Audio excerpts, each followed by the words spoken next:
From the Library of Congress in Washington, D.C.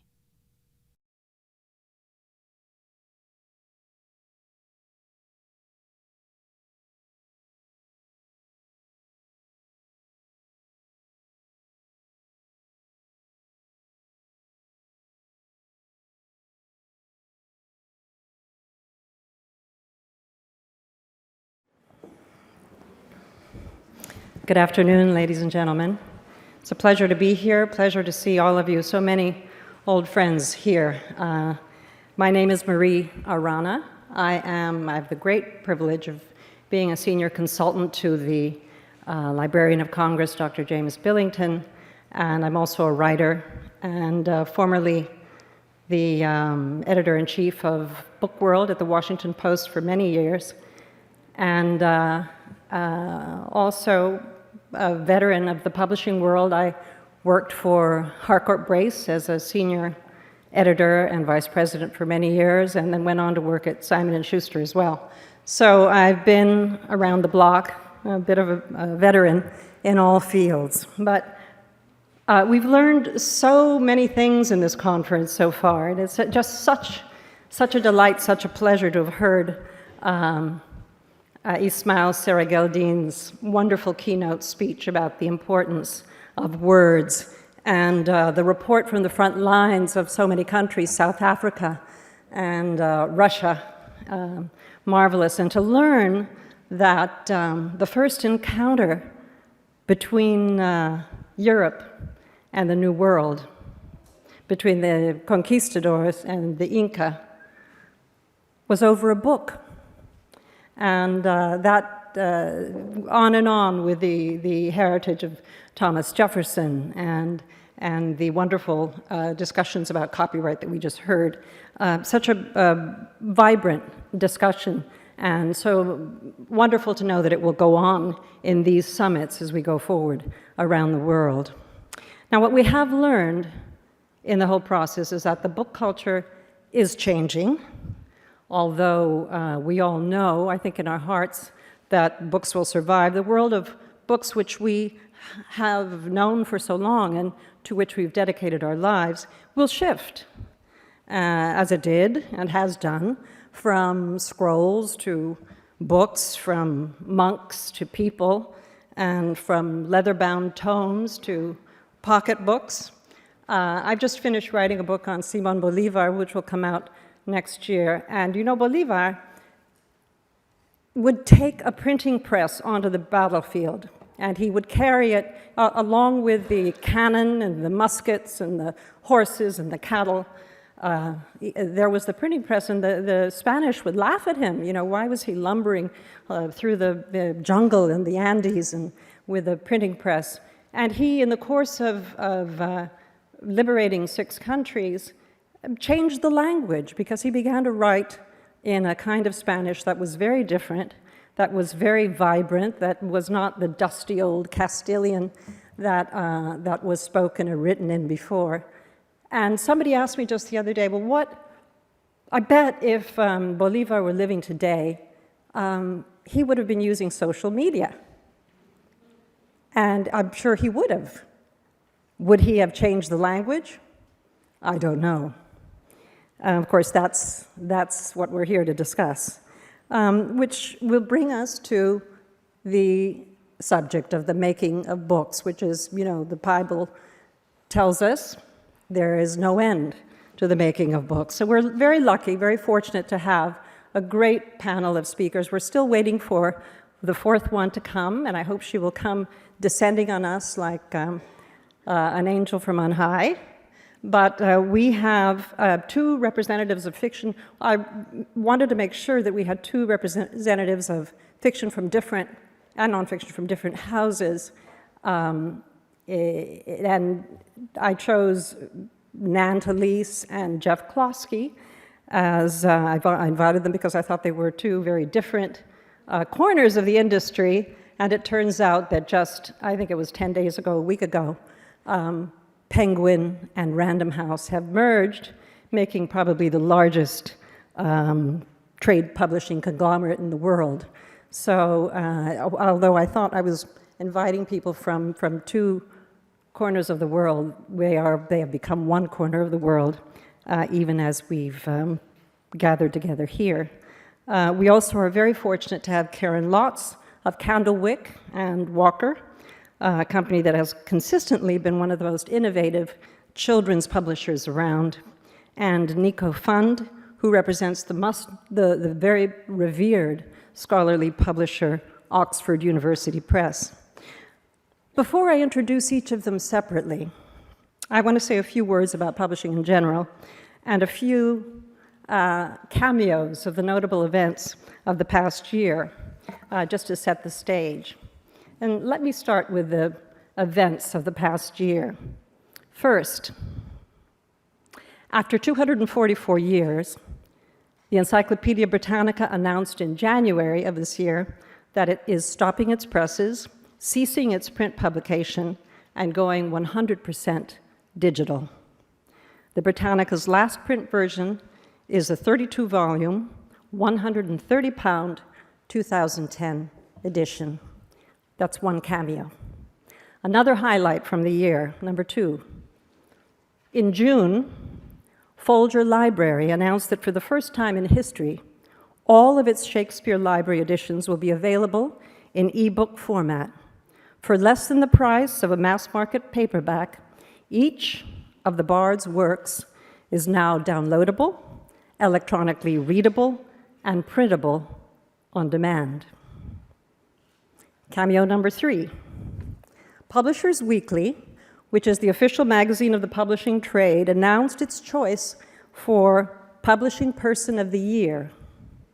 Not Hilary Mantel, who was the first woman to win the Booker Prize twice, and not anything like the Publishing People of the Year in years past, David Shanks, for instance, who was the CEO of Penguin, who really managed to balance nicely the digital and print publications of his company. He was the choice last year, and not the choice before, which was anyone like the choice before, who was the Barnes & Noble head, Len Riggio, who managed to diversify his company at a very critical time and not going under as Borders did. Now, he was the choice in 2010. This year, the choice was E.L. James, not P.D. James, E.L. James, the soft porn author of 50 Shades of Grey. This is the Publishing Person of the Year. The rationale? Because, and I quote, her erotic trilogy connects with people who are not regular readers. So this is progress, folks. Now to the industry in general. I mean, we really have had dramatic changes. I'm just going to talk about just very briefly about the last 5 years. The United States, as we know, is the largest producer of books in the world. And in the course of the last decade, we've seen that production burgeon. When I began editing Book World at the Washington Post in the 90s, American publishers were producing 50,000 books a year. 10 years later, I was still in the same position in 2003, they were producing 330,000 books annually. Book World, at the time, we were getting 100, 150 books a day, 40,000 books a year, and of that 40,000, only 1,600 would be reviewed. In 2007, that number climbed to 415,000 books a year, published by American publishers. In 2009, a mere 2 years later, 1,100,000 books were published in the USA, according to Bowker. 2/3 of them, or 725,000 of them, were self-published.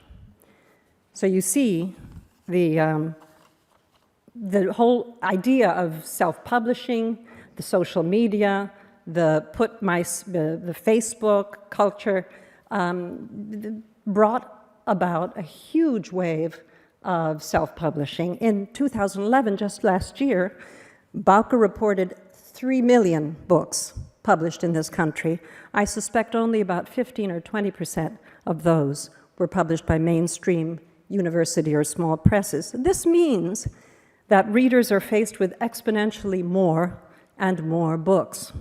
But it also means less and less of a market for each title. The average book in America, believe it or not, sells 250 copies a year. Average, when you average the millions that Stephen King might sell, and the one that you might sell of your life if you were to self-publish. Even so, the American Association of Publishers concluded that actually, this is the really interesting part to me, and I hope we will discuss this, that book sales overall have actually been increasing steadily since 2008. Adult trade book sales are generally up. Children's book sales are up. E-books in 2011 outsold hardcover books for the first time. And interestingly enough, mass market paperback sales have plunged. Now, that makes sense. I mean, people reading popular books are more likely to read them perhaps on their handheld devices. But it's important to keep in mind that book publishing is a very unpredictable and very eccentric business. Every book is a new startup. I mean, think about that. Requiring its own product research and development, its own design, its own production, its own branding, its own marketing strategy, plan, its audience development. And you can't sell a book by Ian McEwan with the same strategy you would use to sell Patricia Cornwell. Each is like a different company unto itself. So it begs the question, when you put an ad in the New York Times or the Wall Street Journal for a book, it's not like putting an ad for a Honda or for a Cadillac or for a Chrysler. It's for one book. It's not Random House advertising all of its books. It's one book. It's a very, very different and very subjective business, which means that you can only plan so much when it comes to marrying books to readers, books for which publishers have paid a great deal of money. And I remember being at Simon & Schuster when Simon & Schuster paid $8 million, which had been the record size of advance for Ronald Reagan's memoir called An American Life. Now, to earn out $8 million, and you know the math as well as I do, you need to sell 4 million books. I mean, isn't that right? $1 million advance, you need to sell 250,000. Well, the book actually sold about 300,000 copies, so it was a spectacular failure, even because of the comparison of the size of the advance to the actual sales. So it's a highly complex business with a very thin margin of profit.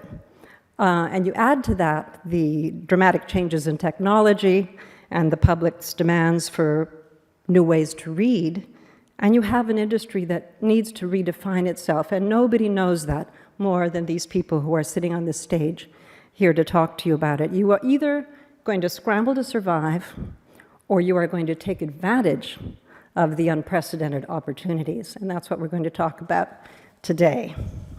Now, I've asked each of the panelists, I'm still waiting, I'm hoping that Nan comes. We'll see if she does. She's taking the train and should be arriving in Union Station, but we'll see. If she does, we will certainly sweep her up here. I've asked each one to give a quick overview of his or her career, a bit about their personal philosophy of book publishing, and how that philosophy perhaps has changed in the course of their career. First up is Niko Pfund, who is the president and publisher of Oxford University Press in the United States. He joined New York University Press in 1990 and rose to become its director. He began at Oxford in a junior position in law and social science before he rose through the ranks of that august institution to become its head executive. Some of the books on his list: Barbara Rogoff's The Cultural Nature of Human Development, David Kilcullen's The Accidental Gorilla, Peggy Pascoe's book on miscegenation law and race in America, Daniel Walker Howe's History of America between 1815 and 1848. Ladies and gentlemen, Niko Pfund.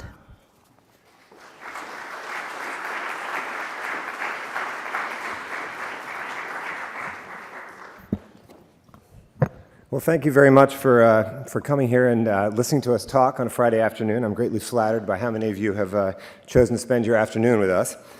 I spent 10 years working for a librarian and spent about half of that time actually physically working in a library because as director of NYU Press, I reported into the Dean of Libraries. So I am thrilled to be here in the Library of Congress and to talk to you about publishing. In terms of, Marie had asked us to give you a quick overview of our personal philosophy of publishing, which sounds a little portentous, but I would say that in terms of how I look at what we do, it is squarely driven by the mission of OUP. OUP, Oxford, is fundamentally about education, it's about dissemination. We often say that we don't exist to make money, but we do have to make money to do the things that we exist to do.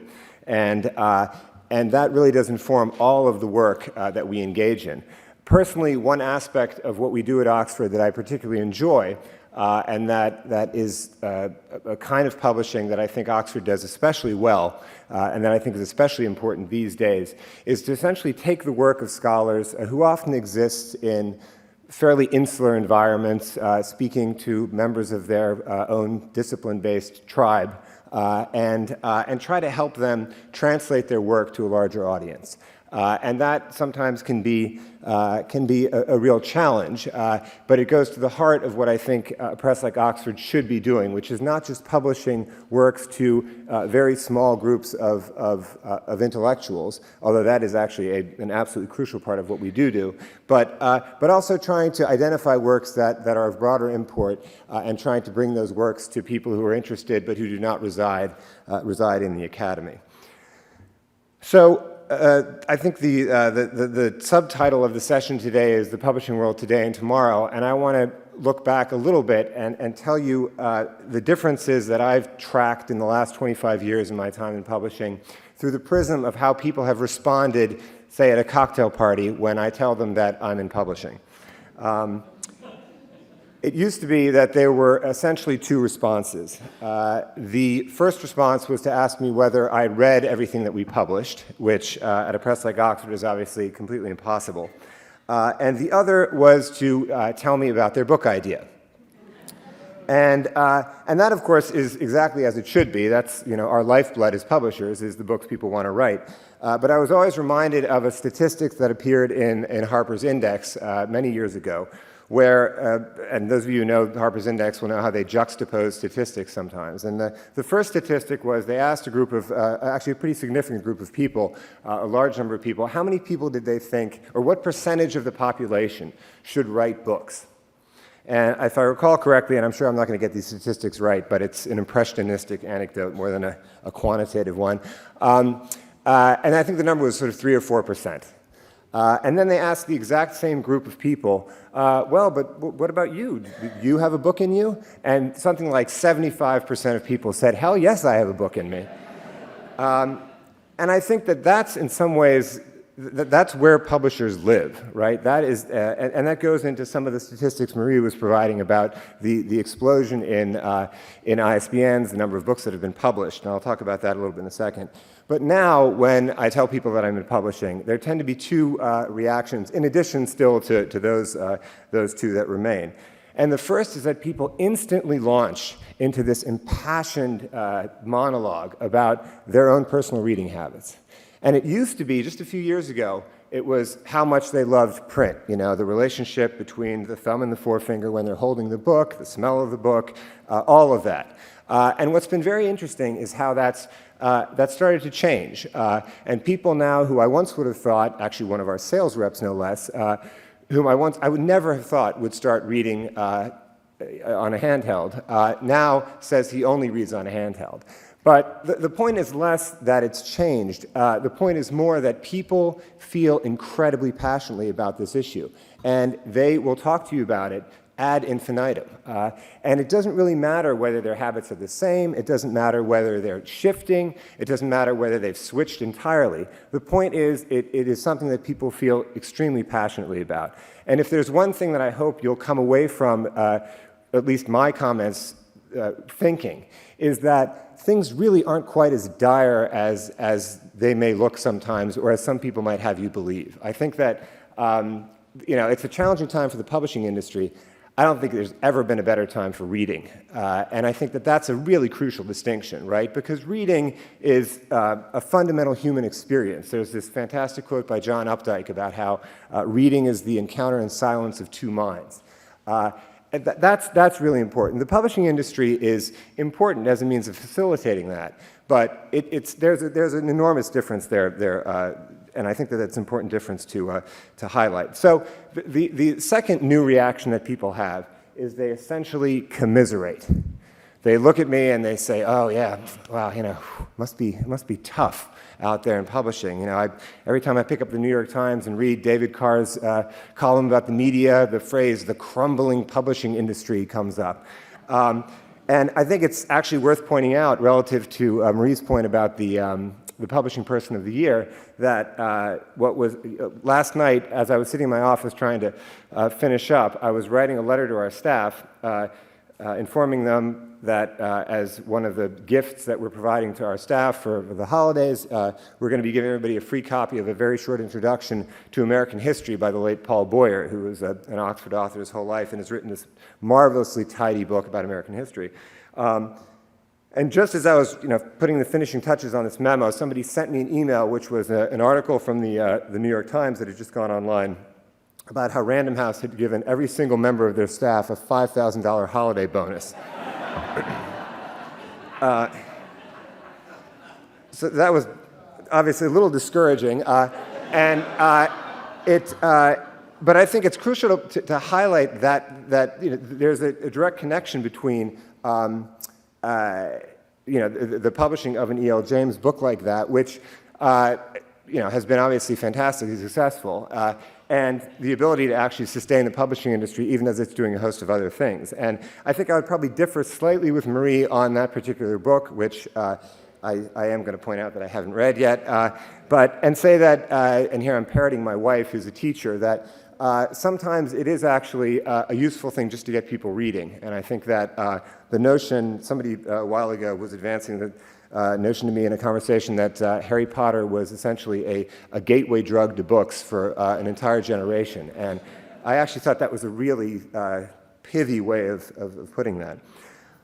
Okay, so I want to read to you a letter that appeared in the Sunday Times Magazine last week, and it reads as follows. As I'm about to self-publish my novel after rejections from big publishers, I watch their struggles with schadenfreude. All they do is put their imprint on your product, then take a big cut. No thanks. Amazon may end up being the monopoly for everything we buy, but right now it's given me the chance to have what the industry denied me, access to readers. I get that a lot.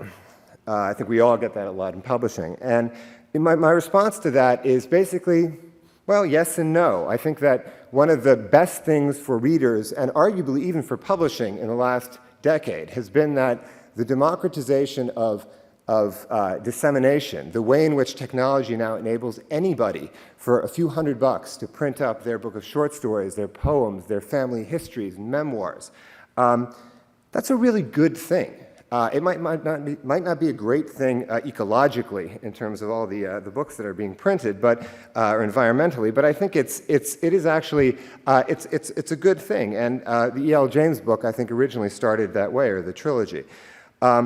But it's also really important to point out that there's more to publishing than access. And in fact, there's more to publishing now than there's ever been. One of the things in business parlance that you hear a lot is this notion of double running costs, right? The idea that you're doing one thing and you're trying to build a new business that's related to your old business, and you're having to do two things at once, whereas before you were just doing one thing. And to me, Netflix is always a perfect example of this, because they obviously have to know that in 10 years people won't be watching movies by shipping physical objects through the U.S. postal system, presuming that still exists. And so they're creating this cable delivery system even as they're building physical distribution plants. So publishers are actually in a position, I would say, where we're almost dealing right now with triple running costs. We have, on the one hand, we're doing old things in old ways, right? We're still editing, we're acquiring, we're working with authors, we're marketing, we're promoting, we're doing publicity. So pretty much all of that is exactly as it's been before. Some of it's gotten a little easier. We don't have to take enormous chances on print runs. We can do multiple short runs. So there have been benefits, but we're still doing all that. Then secondly, we're doing all these old things in new ways, right? So when you start selling ebooks, you have to create a whole infrastructure supporting ebooks. Social media, the promotion of works through social media requires a whole different kind of expertise. For a press like Oxford, which is almost evenly split between academic research publishing and English language training and English as a second language publishing, we have about 50 offices the world over, and we've historically, I think, looked at a lot of overseas markets as just as that, as markets. And now we're moving more and more towards thinking these are also places where we should be publishing content from. And that's an enormous shift for us. And then finally, we're doing completely new things that we've never even thought of or done before. So at a press like OUP, we have something called Oxford Bibliographies Online. And I say this not as a means of shilling for this at all, but just because I think it's an interesting example of how something like this emerges, where when we went out to our scholars and we asked them, so what do you want from us? You know, you're the dog and we're the tail, and how do you want us to wag? We obviously have been, we'll keep publishing books, but what else should we do? And what we kept hearing over and over again across disciplines, regardless of whom we talk to, is we are just pinned to the wall by this fire hose of information. What we want is somebody to help us make sense of it all. And we want them to help us make sense of it all in our discipline, because we just can't keep up. We used to walk around at the annual convention and look at the new books, and that's impossible. There's just too much stuff now. So we created something called Oxford Bibliographies Online, which attempts to do precisely that. And it's not a sterile bibliography. It's actually a quite subjective, quite opinionated resource that tells scholars what we have decided through our long-established, half-a-millennium-old review system, what's good and what's not good. And that has been extremely successful. But again, it requires a whole host of different ways of thinking. And I think it's important when one makes a point like I just made about triple running costs is that, is not to sound too defensive about it, right? That sounds like it's a little bit of a whinge, a little bit of, we have it really hard. And I think that, that's kind of beside the point. If what we do is actually no longer valuable to people, we'll go away. We'll go away. People will vote with their wallet. The ominous phrase disintermediation has been hanging over publishing for the 15 years, I think, since Nicholas Negroponte first debuted it. And so I don't actually worry about that too much. And I'm actually quite confident that we'll be fine in that respect. So just a few closing thoughts. The notion of being format agnostic was raised in the previous session, and I would say that Oxford and many publishers I know have firmly embraced the notion of format agnosticism. We want to get good books to as many people as we can. And increasingly, in a globalized world and in a world where there is a booming middle class, especially in places like India and China, we want to try to get as many books and journals and as much access to online content as we can to as many people as possible at as low a price as we possibly can, while still sustaining our mission and doing what we think we should be doing. And I think that's a really critical distinction. I was meeting earlier this week with a gentleman named Roy Kaufman at the Copyright Clearance Center, and he said something that I wrote down because I thought it was so interesting. He said, it's easier to get people to pay for content they're already reading or using for free if you offer it to them at a reasonable price than it is to get people using it in the first place. And I think that's actually quite a debatable notion, and by that I mean it is actually genuinely debatable. I think it's true in some instances, it's less true in others. But as an orienting principle and thinking about how we should be doing what we have long done and how we can do that differently, it's it's already changed the way I think. A colleague of mine was in Vietnam recently and was walking down the street, and there were all sorts of kiosks on the street, and she saw that some of our English language training books were prominently displayed. And so she thought that was terrific to see because it was like a newspaper stand essentially. And then she was doubly thrilled to see that they actually had the Ministry of Education hologram, the anti-piracy hologram, on them. And then was somewhat dismayed when she looked a little bit more closely and realized that it was actually a pirated edition with the hologram on it.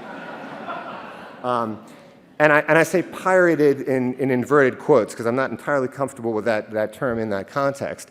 But I think you can make the argument that even though it may not be desirable for people to be taking your content and giving it away or selling it in an illegal fashion, it is creating a consciousness of Oxford as a publisher in that market that didn't exist before. And again, from a mission standpoint, it's, there are worse crimes.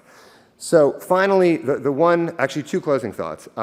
I would just admonish you to mistrust the theologians when it comes to talks about the future of books and the future of publishing, right? The Wikipedia denigrators, the book will never die bibliophiles, the book is already dead technophiles. Everybody stakes out these extreme positions, and the reality, and I can tell you this with conviction from this vantage point, of a publishing house that's about $1 billion a year. We publish Bibles, we publish medical textbooks, we publish college textbooks, we publish highly specialized academic research.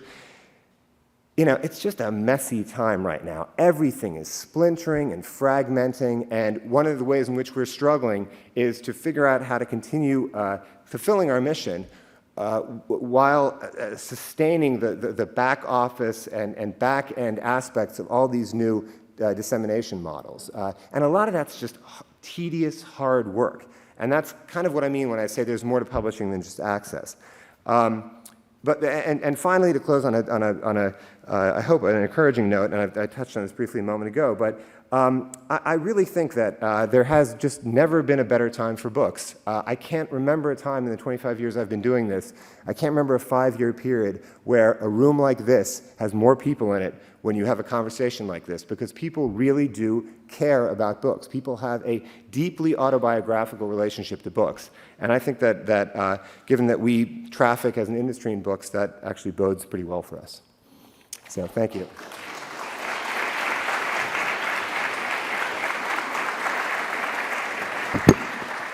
Thank you, Niko. Thank you for keeping the standards so high. And, indeed, there are wonderful books being published today. There seems to be no shortage of good books. Next is Geoffrey Kloske. Jeff is vice president and publisher of Riverhead Books, a dynamic maverick arm of Penguin Books. He has been an executive editor of Simon & Schuster and an editor at Little Brown.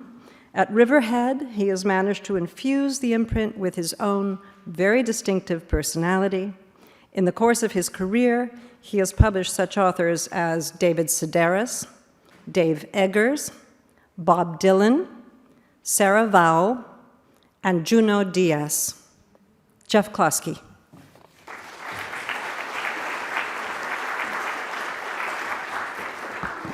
Thank you. Thank you, Marie, and thank you to the library and Congressman Larson for holding this summit for the future of the book, a future that, as we've discussed and you read in the paper, is very much always in doubt. I teach a course at Columbia about book publishing, and one thing that I always do is read them headlines about book publishing from the New York Times, and then I quiz them as to when they think those were written. And there are things like, editors don't edit, and good books aren't published anymore, and the decay of our book culture and our intellectual culture and so forth. And you can find them in different forms, but fairly similar forms in the Times almost every decade for the last 120 years. Book publishing is a melancholy industry for some reason. We are always in a fallen age. I've been doing it for 20 years, and The golden age ended right before I showed up. And it really was in high swing, depending on the age of the person telling the story. But it's always been the case that books have this spirit of not quite being what they used to be, which is amazing because we show up every day and we do it again, and we find new authors, we publish new books, we get excited about things, which maybe makes us book publishers strange people filled with incredible hope, irrational hope sometimes, like the fine memoir by President Reagan. Many books fail in any way of looking at it critically, commercially, but we live with that failure, and we continue to find new authors with a great deal of hope and ambition that we will find readers for those particular books. I work at the Penguin Group, which is the largest English language trade publisher in the world, and we have a number of imprints doing different sorts of things. There's, of course, Penguin Paperbacks, which everyone has heard of, started in 1935 with Alan Lane, seeing an opportunity for really low-priced paperbacks. And he published 10 in his first year, 10 different titles, and within, I think, the first 2 years had sold a few million copies of these low-priced paperbacks, and really created a format and a piece of the industry. We also publish Putnam books. The Putnams started as booksellers in Boston, and as many booksellers do, they want to publish, they want to sell good things, and so they became publishers and published people like Nathaniel Hawthorne, all the way up to today when they do Patsy Cornwell and Tom Clancy. We also have Viking, which is a storied imprint that published The Grapes of Wrath, and Steinbeck, and now publishes many best-selling fiction and nonfiction writers. I'm the publisher of Riverhead, and Riverhead is a very specialized imprint. We're a small imprint, a literary imprint, and our goal is to bring new voices, new perspectives to readers. So we're always looking for something appealing that we haven't heard before. The first book, as has been mentioned, that I ever published was a book by a guy I heard on the radio, and I couldn't remember his name, I couldn't remember anything about him, but there was something so fresh and distinct about his voice that I had to call him up, or find out who he was, call him up, and buy that book, and that was David Sedaris. And it turned out I was not alone. Many people wanted to hear that same voice, and that's what we look for. We have this irrational hope in the midst of a constant state of collapse, and we continue to do it. Part of, it's been touched on here at the summit, and we'll probably talk about it today. A lot of the history of book publishing is a coming together of formats around successful publishers have adapted new formats and amalgamated them into a single company. Paperback and hardcover publishers used to be separate, which was a problem for paperback publishers because they needed product. So they bought or started hardcover imprints. Ultimately, it's about the book, and as most of us up here are going to support, we are agnostic about format. We just want to bring books to readers, readers that are waiting for them and enjoy them, whether it is E.L. James or one of the writers at Oxford. So at Riverhead, we look for those fresh voices that we haven't heard before, and we take a lot of care in developing them over time, working closely with the writers, and then publishing them with a great deal of marketing and publicity support to try to create that readership. And we've been doing it for now 18 years. And our authors include people like Khaled Hosseini of The Kite Runner, Chang-Rae Lee, a native speaker, Junot Diaz, who won the Pulitzer a few years ago. Those are the kinds of authors that we look for, and we publish with this enduring hope in a state of collapse.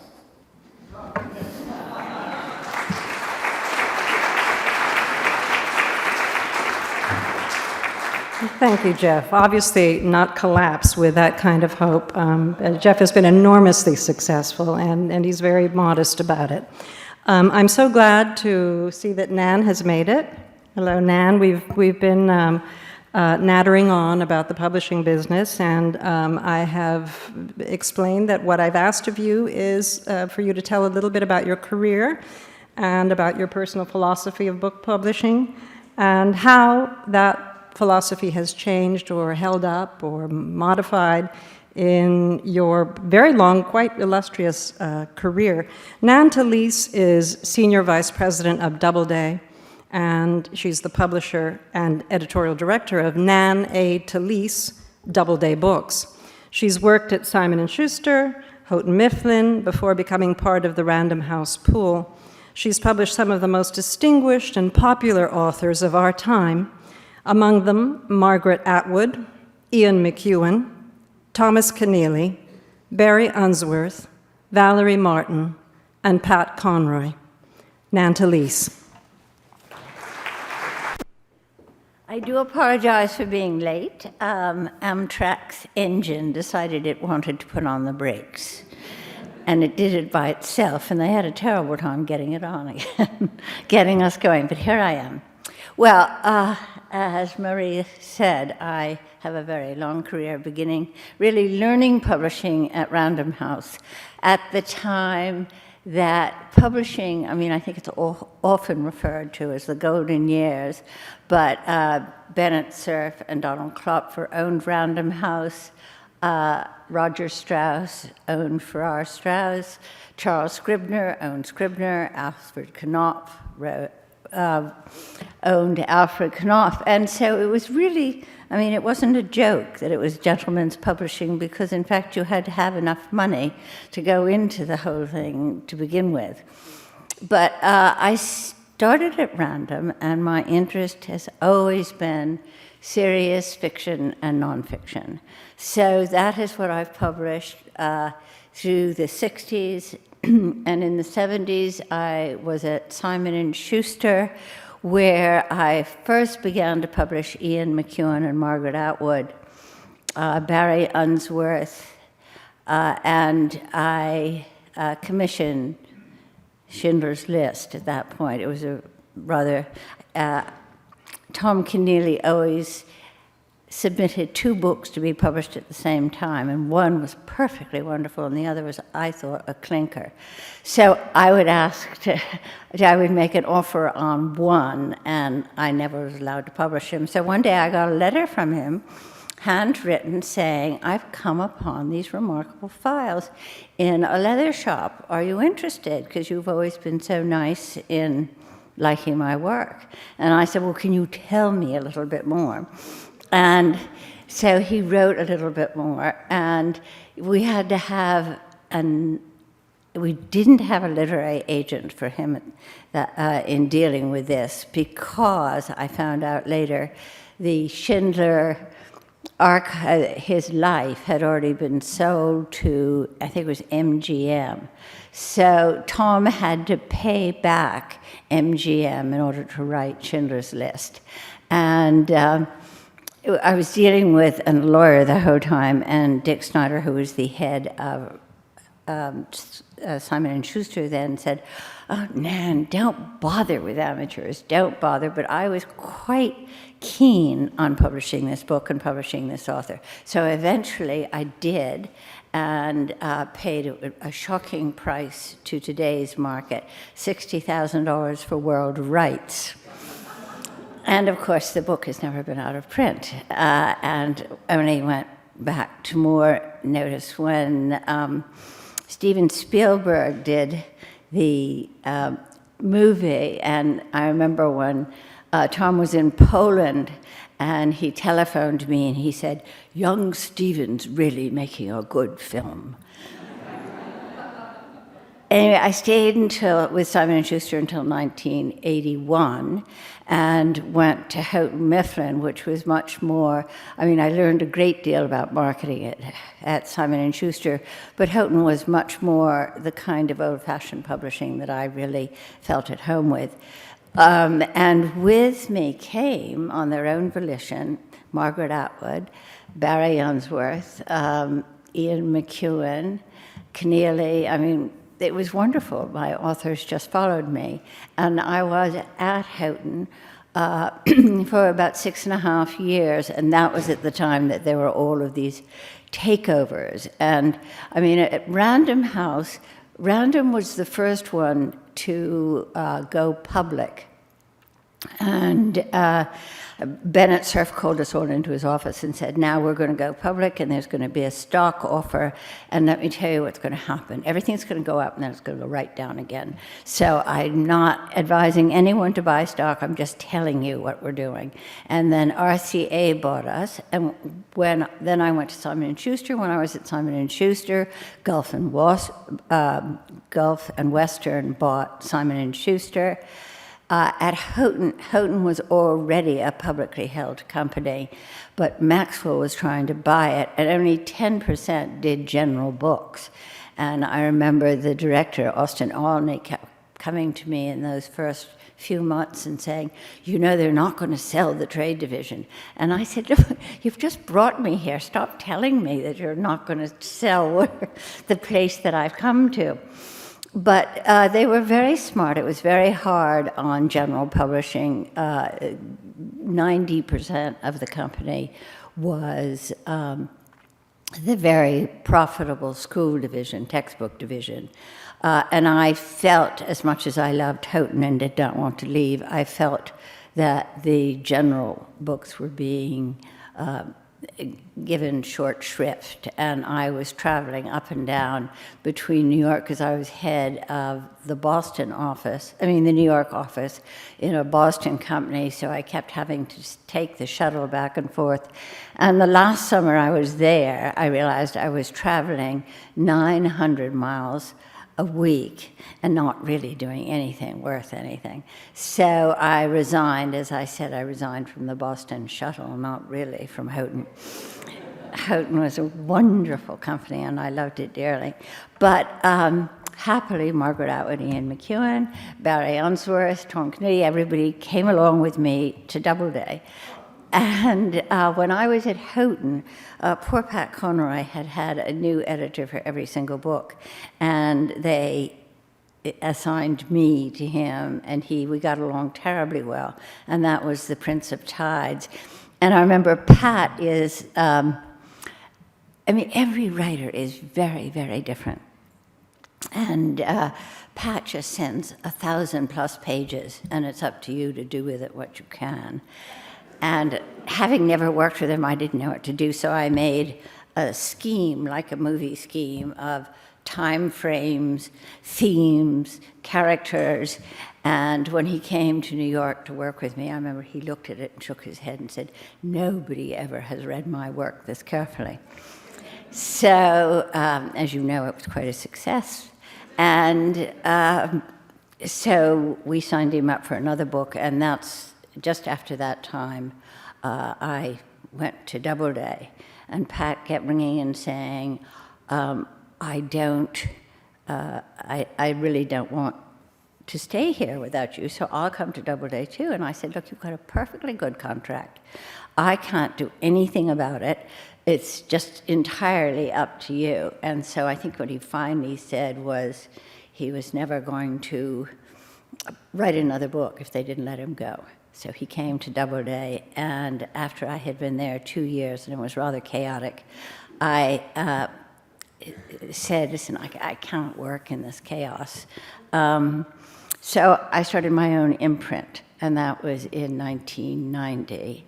And I've continued to publish the same writers ever since. I've done Thomas Cahill's books of history, but all of the books that I have done, each one of them has something in common, and that is they use language beautifully. They're storytellers, and they're passionate about what they're writing. And whether it's fiction or nonfiction, that's what goes on in my imprint.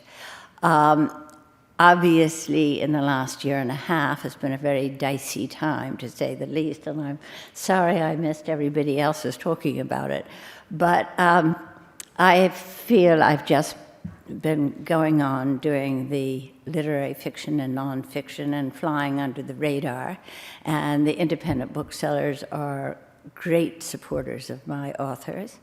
And with ebooks, of course, in America we started it much earlier than it's done abroad, but we're beginning to get a sense of what the ebooks are, how they're going to be done. And the other night I saw a presentation of what was called an e-illumin, and it was a book. It is a book by Richard Mason, and he and his partner have developed an ebook on the iPad that it takes place, the story takes place, it's the history of the pleasure seekers, and the story takes place in Amsterdam, and there'll be a picture of a street in Amsterdam, and if you put your finger on it, it'll take you through Amsterdam. If you put your finger on the text, it will be read aloud to you. There is music. This is what everyone said ebooks were going to be, but this is really it. And I do think that what is going to eventually evolve, that will be the ebook that most people will want, because you can listen to it and you get a good deal of history. Not every book is adaptable to it, but I think for literary books, a lot of them will. But I continue to publish as I did at Random House. I'm afraid I don't have any new tricks, except marketing. We do a lot more marketing on the internet than ever did before, and publicity is, although it's important, it really is for celebrities and big authors already established. I'm not sure how we're going to continue to nurture young writers. It was his 8th book. I think I'd published 7 books before by Ian McEwan, before Americans had any awareness of his being around. So I think the big changes are going to be that there are going to be smaller advances for authors, unless it's something very topical and fought over. I think that I remember Philip Ross saying he thought there were 9,000 serious readers in the United States. And I was very impressed because I thought there were 4,000. Anyway, so as far as what I'm going to do is continue to publish. Someone from sales came into the office the other day, and you probably read about the bonus that we all got because of 7 Shades of Grey, etc. And she came into the office and she said, "I can't believe it. I'm still selling and still pushing that book." And those books, and I said, "It's just fine. Under that sluice of money, I'm continuing to publish my good books." Thank you.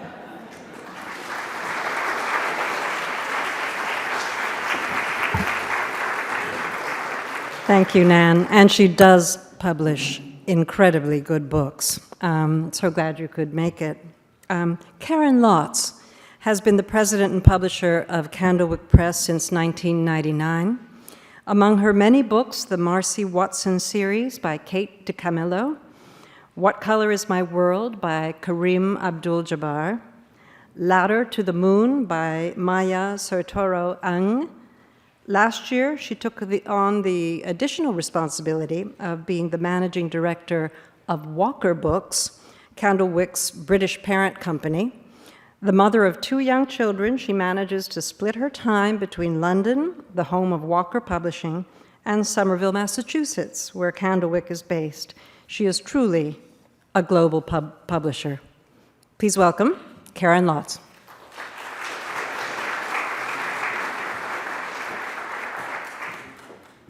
Thank you so much, Marie, and thank you, everyone, Dr. Billington and Representative Larson and our good friend John Cole at the Center for the Book. It is such an honor to be here, to be included in the summit, and thank you all for your attention.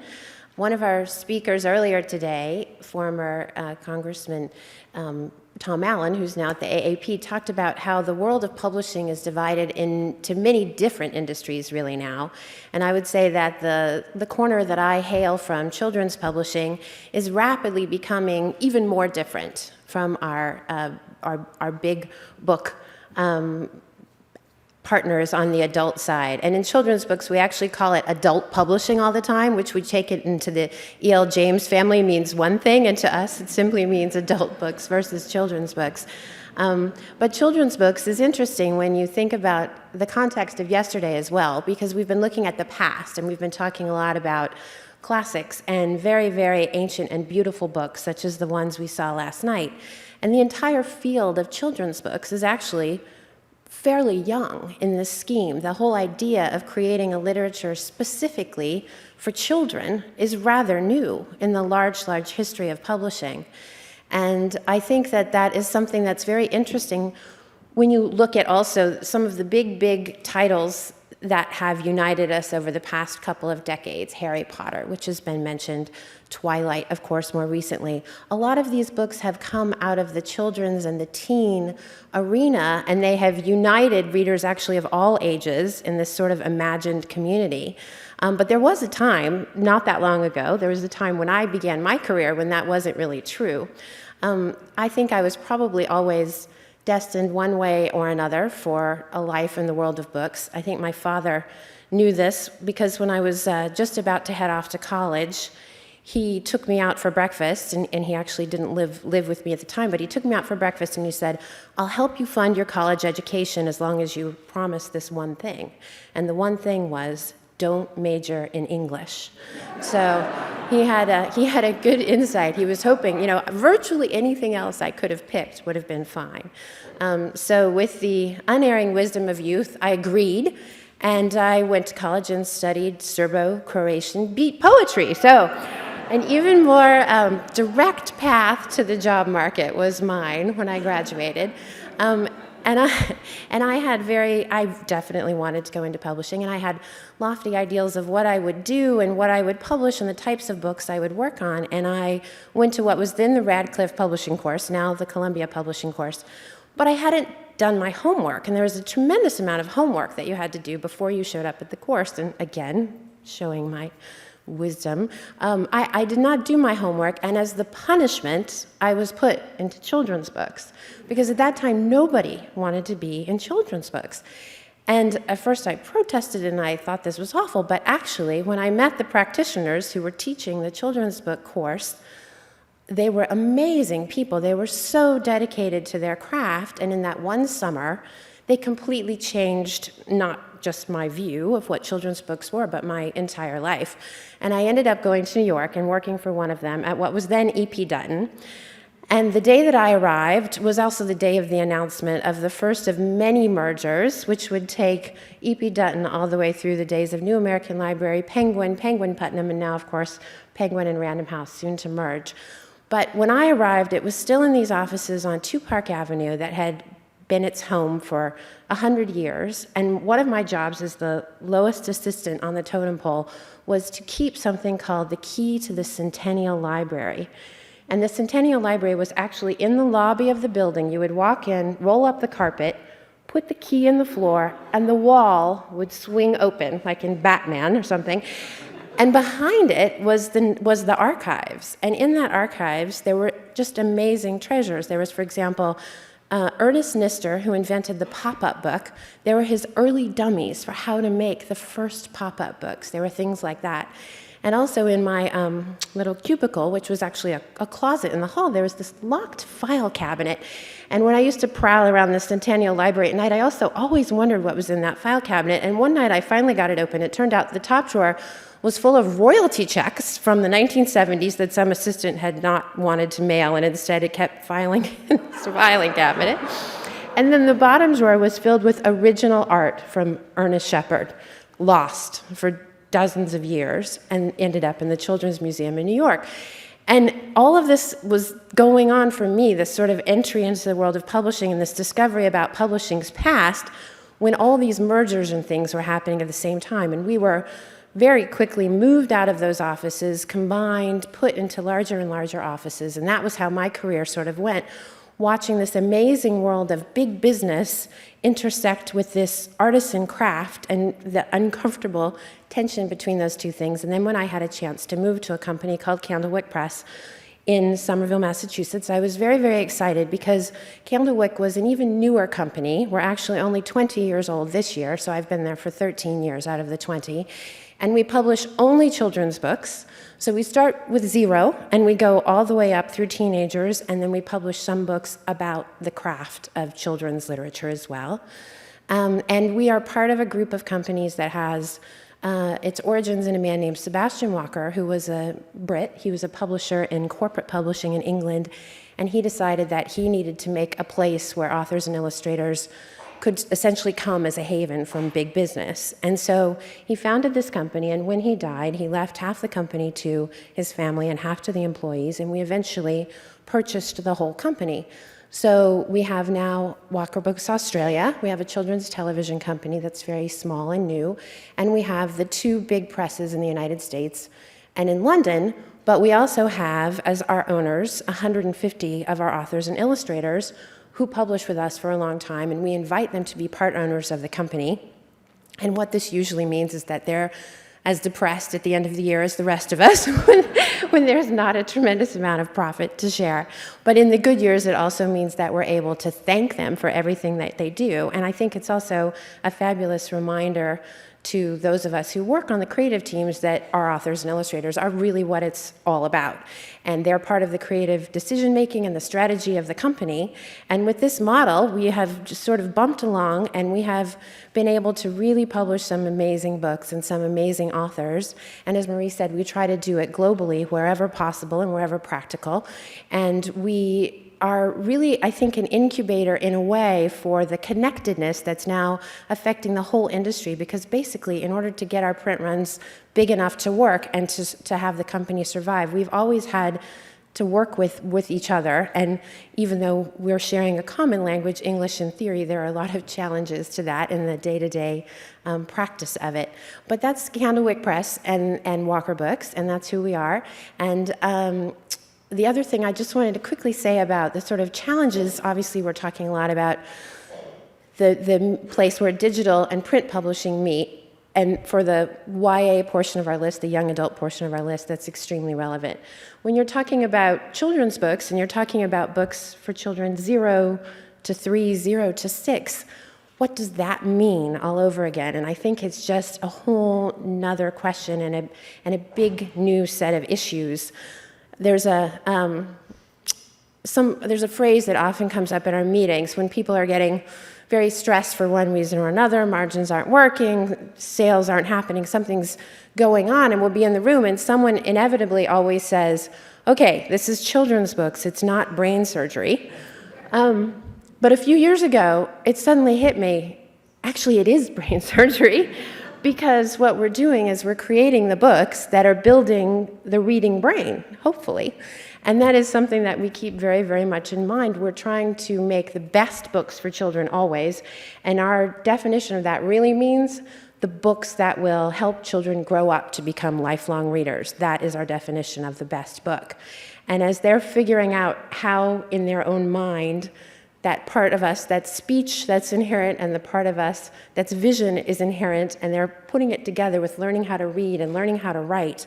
What does that mean in a world of tablets and devices and apps instead of a tactile world of beautiful objects?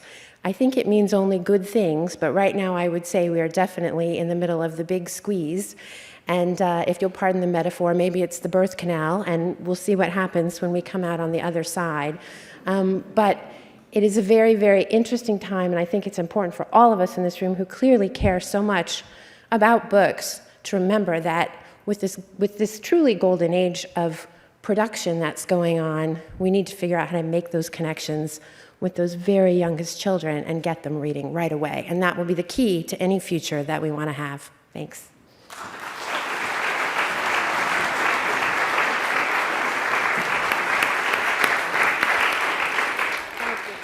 I think that's the first time, can you hear me?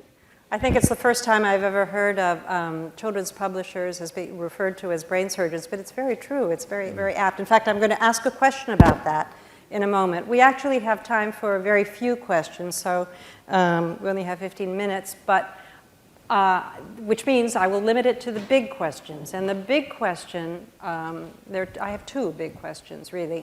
The first big question to all of you is really, are there too many books? I think, I remember Bill Keller of the New York Times complaining that there are just too many on the market. And certainly, self-publishing, Amazon and Google and Apple have, in their rush of publishing, have perhaps taken a different stand on the standards, perhaps even lowered the bar of quality in the kind of books that Nan has been talking about, or all of us have been talking about, really. Because they see it as a money-making business. In other words, the more you churn out, the more money you're going to make. Doesn't matter whether it's self-published books or whatever. But it's what happens, of course, is that the publishing enterprise that requires gatekeeping and judgment and a sort of a notion of what is it that makes a book great and lasting and enduring, and a piece of literature or a piece of important information. Sometimes that goes by the by when you keep making more and more books. So I ask you, are we making too many books? And certainly the librarians in the audience who have been archiving them maybe are a little fearful when I quoted the figures about the 50,000 going to 330,000, going to 1 million, going to 3 million. Are we publishing too many books? Niko. Well, for those of you in the audience who are readers of the New York Review of Books, I would be interested to know how many of you have noticed in the last year or two how many of the ads in the New York Review of Books are actually ads from what are called author service houses, or vanity presses as we used to call them, Ex Libris, Universe, Author House. Because what struck me, and I traffic in, or I move in circles where people pay a lot of attention to what's reviewed and what's advertised in the New York Review of Books, is how remarkably few academics see those ads. And I think that's actually a useful metaphor for all those 3 million new books, because I actually think they're largely invisible. I don't think they clutter the literary landscape to the extent that people think they do. I think that people just don't see them. And I think you could make the point that in each of the last issues for over the last year or two, I would say author service houses have been the primary, if not the primary, one of the top 2 advertisers for the New York Review of Books. And for a press like Oxford and for publishers of serious nonfiction, I think that's actually fantastic, because what it means is that's shoring up a very important review vehicle for us without necessitating our advertising dollars. And so what it is, every author understandably wants to be read. I mean, somebody made you were making the comment earlier about the importance of hope over experience, and we all traffic in that. Without that, we wouldn't be able to come to work every morning.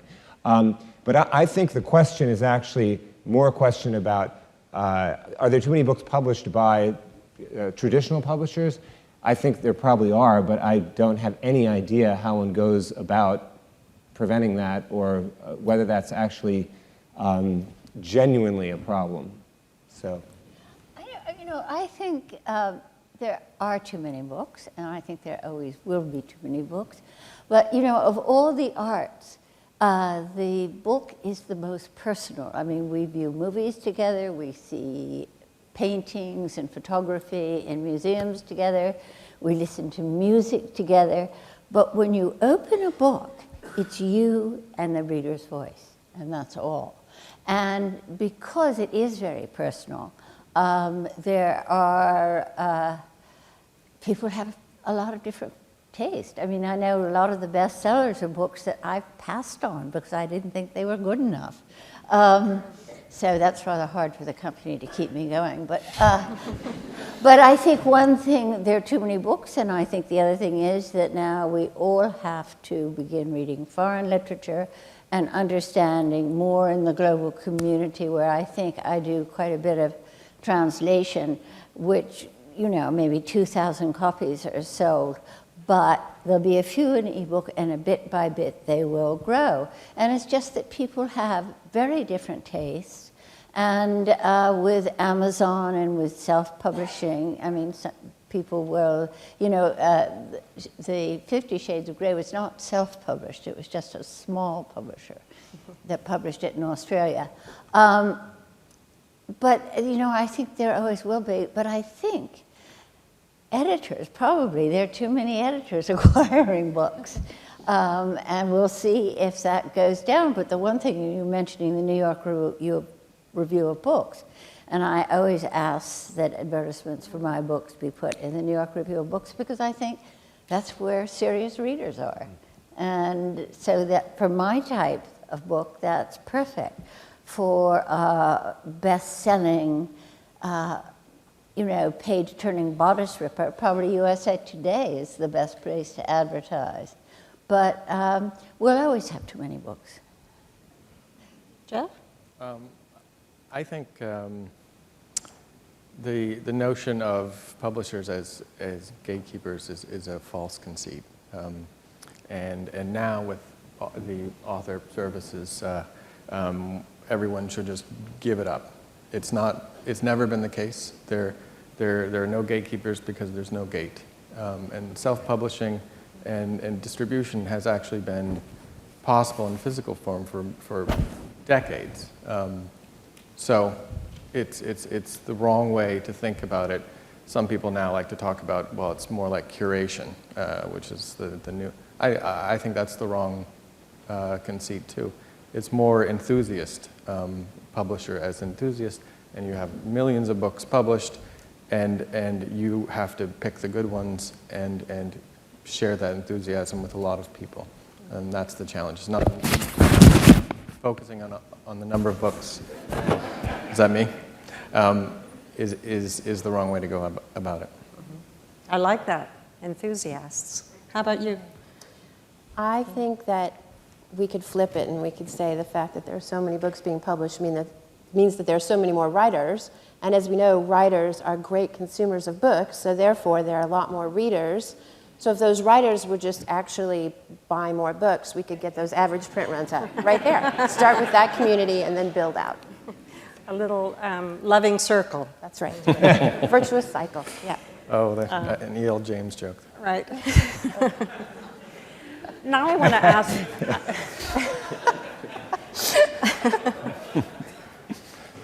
I was told you would be a problem, Jeff. No. Now I want to ask a question that has concerned Dr. Billington, the Librarian of Congress, who he has posed the question to me personally and to people at the library. It's something obviously that concerns him very much and concerns all of us, and that is, you publishers are as you said so well, Nan, you are publishing a book that is going to be opened and shared as a kind of brain experience over here, we've heard that too, between a reader and a writer.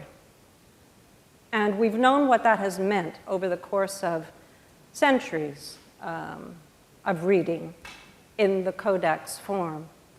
But what happens to cognition, to the way we think, to the way we process information, to the way we are inspired, to the way we are moved, to the way we are, our desires are raised? What happens to all of that when the process of reading has changed? Is this something that you are thinking about in publishing? Is it something that you are thinking about, Nan, when you are looking at that handheld device that does all those things, that takes you to, Brazil if you're reading Jorge Amado, or what are you considering now as publishers, as people, as enthusiasts, people who will have to work with this new technology as we move forward? What are you thinking? What are you planning? Well, I think one thing is, I just have to share this with you. Pat Conroy wrote to me recently, and he said, in the summertime, I always go up and down the beach to see what people are reading. And they all have those Kindles, and of course I have no clue. So we're going to have to invent some sort of bubble that tells people what they're reading. But I think, I mean, right now, part of the transition is that people are fascinated with all these new technologies. And I live in New York, and if you go in New York, I mean, people they don't look where they're going, they don't talk to other people, they're on their iPhones all the time. And I think for 10 years or so, we're just going to have to hold ourselves together and, and think less of profit and more of the importance. I mean, when you think of how books changed the world, I mean, it's rather amazing. Rachel Carson, Silent Spring.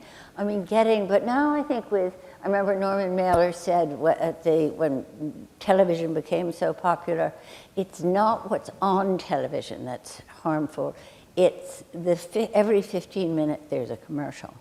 And there's no sense of concentration. And quite frankly, I think that in the younger generations, they never learned the ability to concentrate. I mean, some have, and you're still going to get readers, but you're going to get them in fewer numbers. And then, hopefully, if the education system improves, they'll begin to grow. But you can't be a hyperkinetic human being and reading an 800-page book. It just doesn't work. Right, correct. One of the distinctions that we try to make at Oxford is the difference between immersive reading, which is what most of us talk about or mean when we talk about reading, and then the more extractive, research-based work that happens a lot in the world of the academy. And I think that has proved to be a very helpful distinction for us as we try to transition a lot of our books online, as we try to create online resources for our constituents. A good example is something that we just launched called Oxford Scholarly Editions Online, which is all of the work that we've published, something like 700 scholarly editions, the definitive work of major thinkers all over the world throughout the ages, and with a focus on the last 200 years. And I think the value of that in terms of people's research, in terms of what we're doing as a press to enhance knowledge is vastly improved by the fact that all of this content is online, it's searchable, it's far more valuable and far more useful than having 20 of these dusty, enormous volumes open before you. So I think I think there's a great deal to be gained on the extractive and research side. I think the question about immersive reading, I have a Kindle, and I actually don't want to upgrade to a tablet, because I think one of the reasons I love my Kindle, and one of the reasons I think a lot of people love their e-readers, is because they make you a better reader. You can't do all those things. It just does one thing. So the idea that we're inexorably moving towards this conflation of all sorts of functions and utilities into a single object, I actually don't want that. And I think that carrying around an extra thing that weighs a pound is a price well worth paying for some, because I would argue that the Kindle actually makes me a better reader. I find it a more immersive experience than reading in print. And that's not something I would have said a few years ago. Jeff? I don't have any predictions about how reading will change, but I do know as publishers we spend a lot of time investing in technology and in new strategies, and have to experiment and fail to make any sort of progress and try new things. And at Penguin we do a lot of that, of iterating new forms to see what works, and ultimately a good open market will decide for us. I see, I'm going to stop you there, because I see your readers as being quite a young generation. I mean, your readers are, I would say, between 17 and, 35? I'll take them all, yeah. Yeah. And these are perhaps. I mean, do you sense that there's a change in their kind? Are they still reading the way that you read, or the way that any of us in the audience have read in the past? I think, yeah, they want great story, they want distinctive voices, and I mean, what's changed a lot, it's true, is how we market and advertise, and so that tends to change rapidly, and we have to adapt to it, but you know, a work like Junot Diaz is very popular, but also very dense and very complicated, and he has young readers, as you say, that will come to him and just get really excited about this aggressively complicated work. Mm-hmm. Mm-hmm. You, Karen? I think about cognition and reading all the time, really, especially when we're talking about the youngest books. And one of the factors that I think it's important to remember in the digital age, which can be very input-oriented, is that when we're learning to read, and we're literally talking now about books that are read aloud to us, there's a constant change in the interaction between the reader and the one read to, so that if the one read to is getting a little bored or a little scared or a little excited, the reader adapts the telling. It's the old storytelling. It's storytelling to an audience, and that's something that a device can't do. And when we're learning how to read, and we need to learn how to understand the prosody of what's happening, the nuance and the voice that will allow us to grow up and appreciate the books that Jeff and Nan do and take in the information that Niko does, if we don't get that early on through that human interaction, we won't be able to have it later. Well, I have to say, these four panelists have made me keep the faith, and I think that...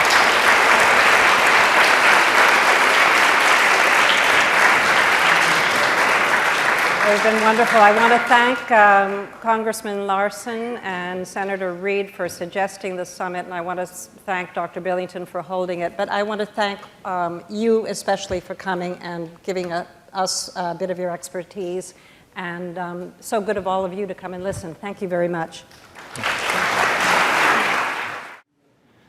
I believe that this panel, the last of the summit, constitutes something like the 36th through 39th speakers. So some might say they saved the best for last. What I would do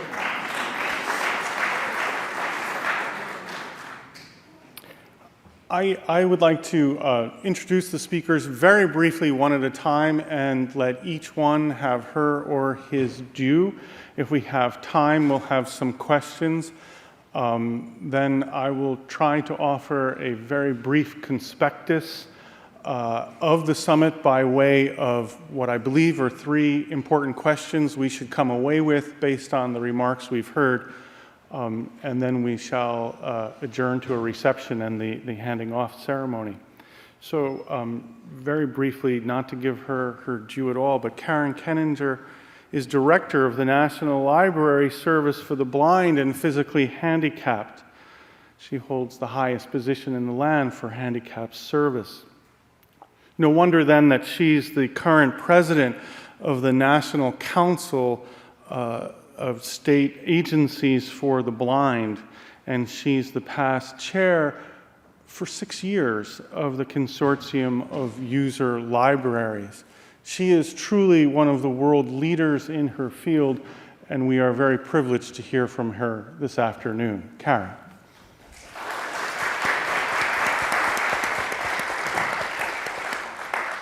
Thank you for that very generous introduction. It is a pleasure to be here this afternoon. I do want to acknowledge my colleague, Mark Lehman, who is in the back there running the PowerPoint for me, so that I don't have to mess with that. Thank you, Mark. This afternoon, yesterday and today, we've been talking about books. And last night we saw some beautiful examples of rare books, and we heard about Thomas Jefferson's collection. And a book truly can be a beautiful thing. Something that you want to touch, something you want to have the smell of and the feel of in your hands, something that has beautiful illustrations to capture your eye and your imagination. And then, of course, there's the words in there. I personally once had an opportunity to hold in my hands a 500-year-old book. They wouldn't let me touch anything last night, but I did, and it was an amazing experience to me because the book was kind of ratty. It had been around. It was not in the United States. I'll point that out. They would never let me do that here.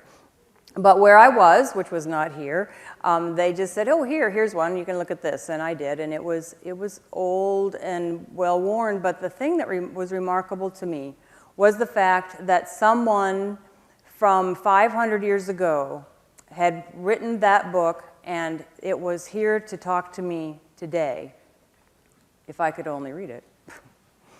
But it was amazing that that container of that old raggedy book contained the words and the voice of somebody that lived so far long ago.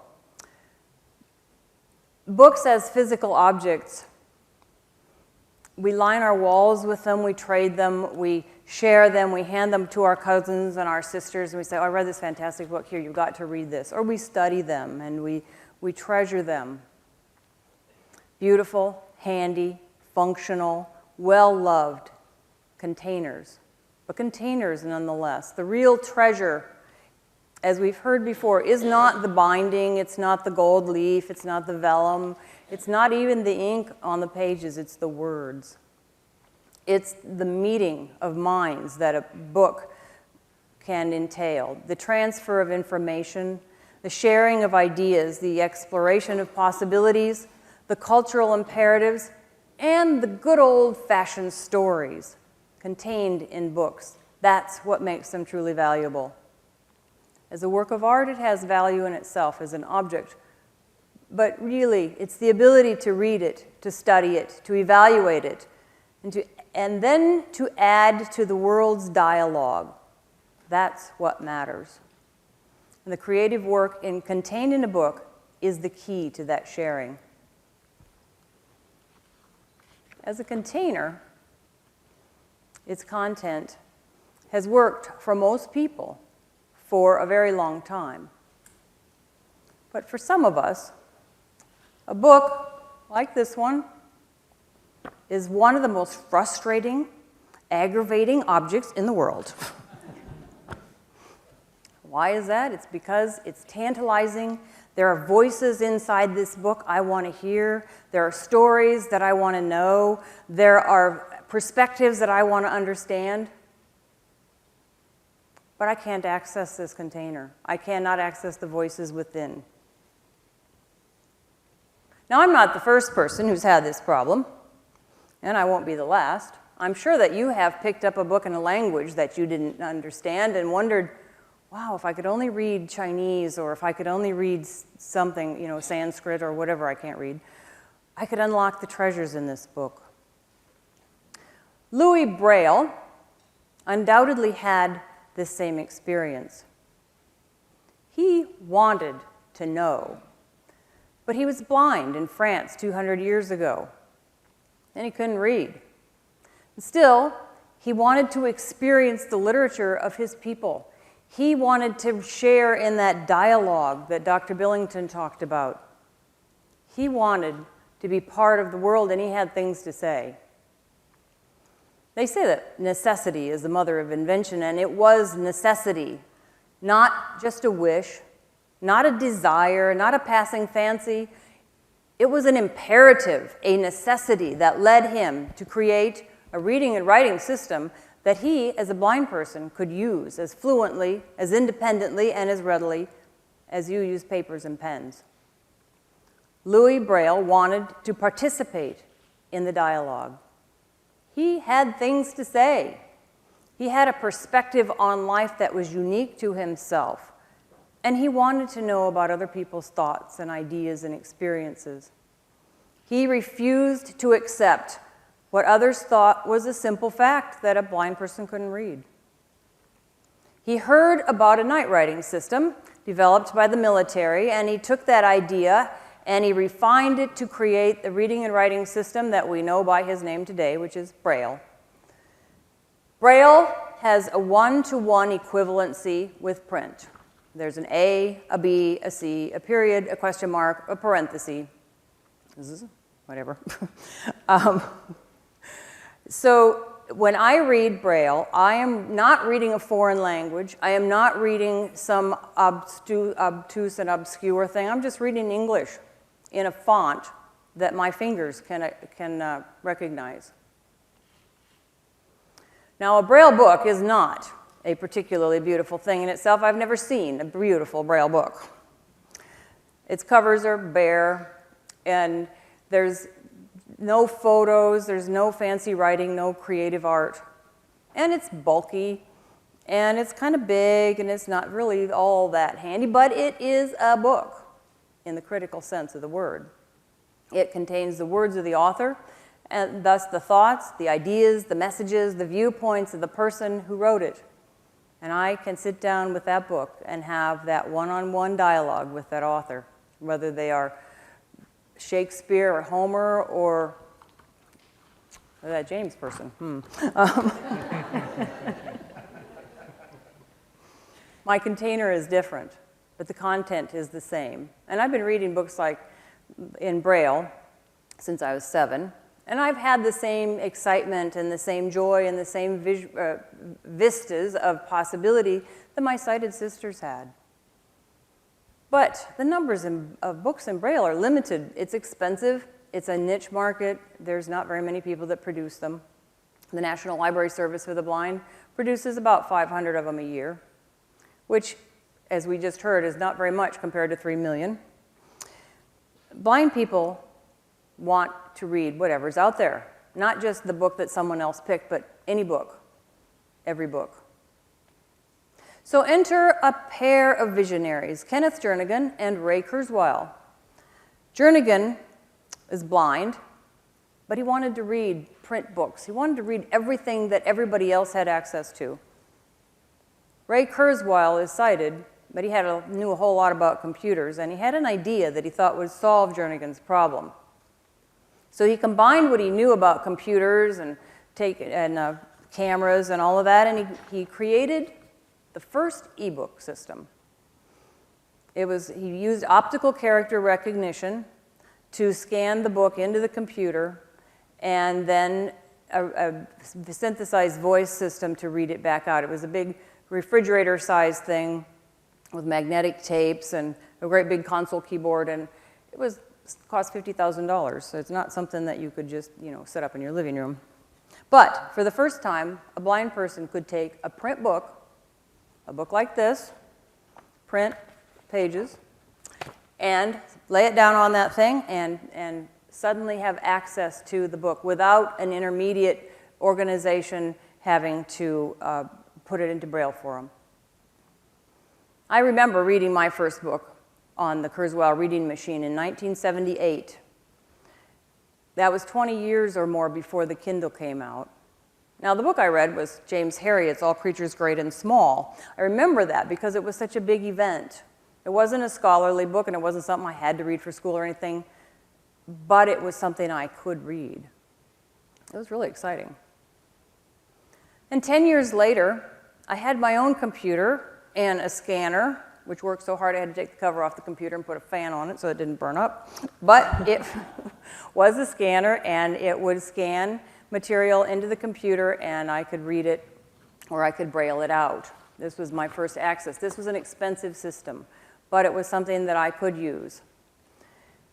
And then, about 15 years before the Kindle came out, I had my very own portable ebook reader, portable this time.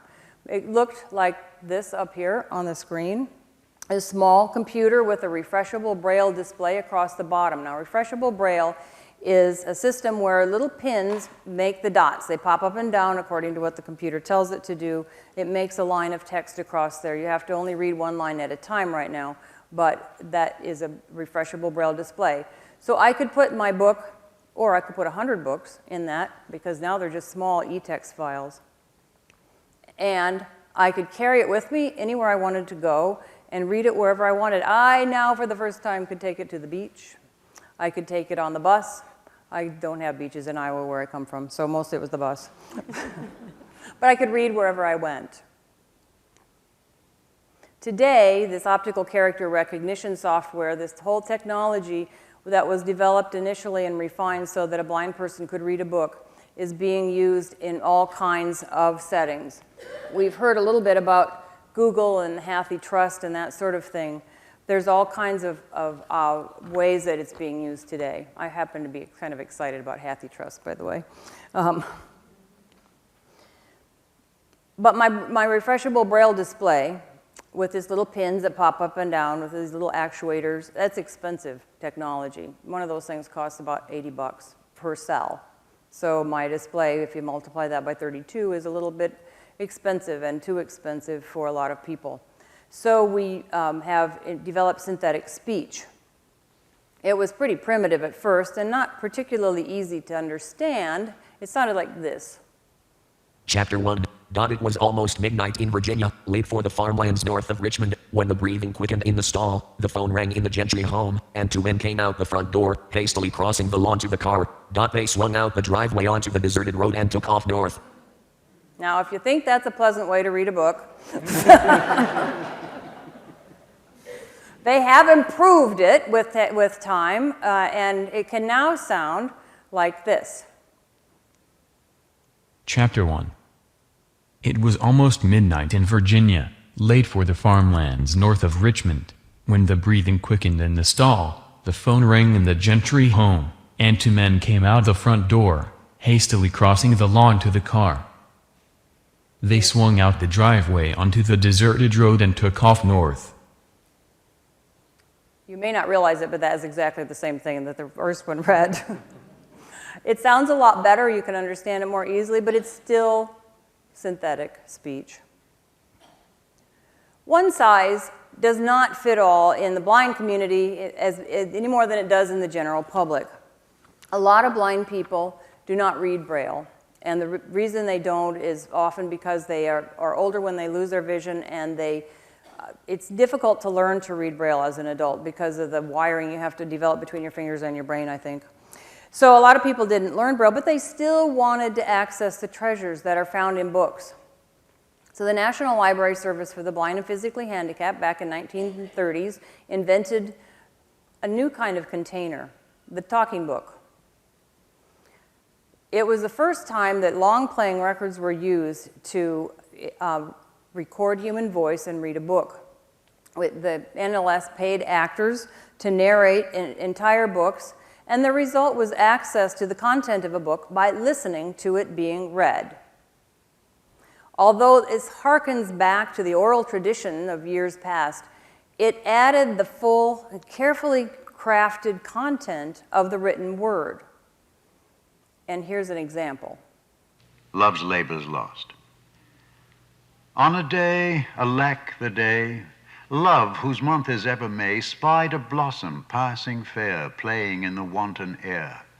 Through the velvet leaves, the wind, all unseen, can passage find, that the lover, sick to death, wish himself the heaven's breath. That was a little better. Blind people used talking books for 40 years before the general public caught on and said, whoa, that's not a bad way to read some kinds of books. And now you know you can get audiobooks from all kinds of places, and a lot of people are benefiting from audiobooks. Audiobooks have their place, and people have discovered that. The containers evolved. The records got smaller, and they played longer. And then we adopted the cassette tape that came into favor, and that's about when the public started using audiobooks, because you could put them in your car and listen to them on the way to Boston or somewhere. And most recently, the National Library Service has developed what we call the digital talking book, which is a very sophisticated digital book in a container, again, that has been specially designed for people with limited dexterity and limited or no vision, so they can run it quite easily. But once the technology for digital books became feasible, blind people got together to look at better ways of accessing the contents of the digital book, whether it's a digital text or a digital audio.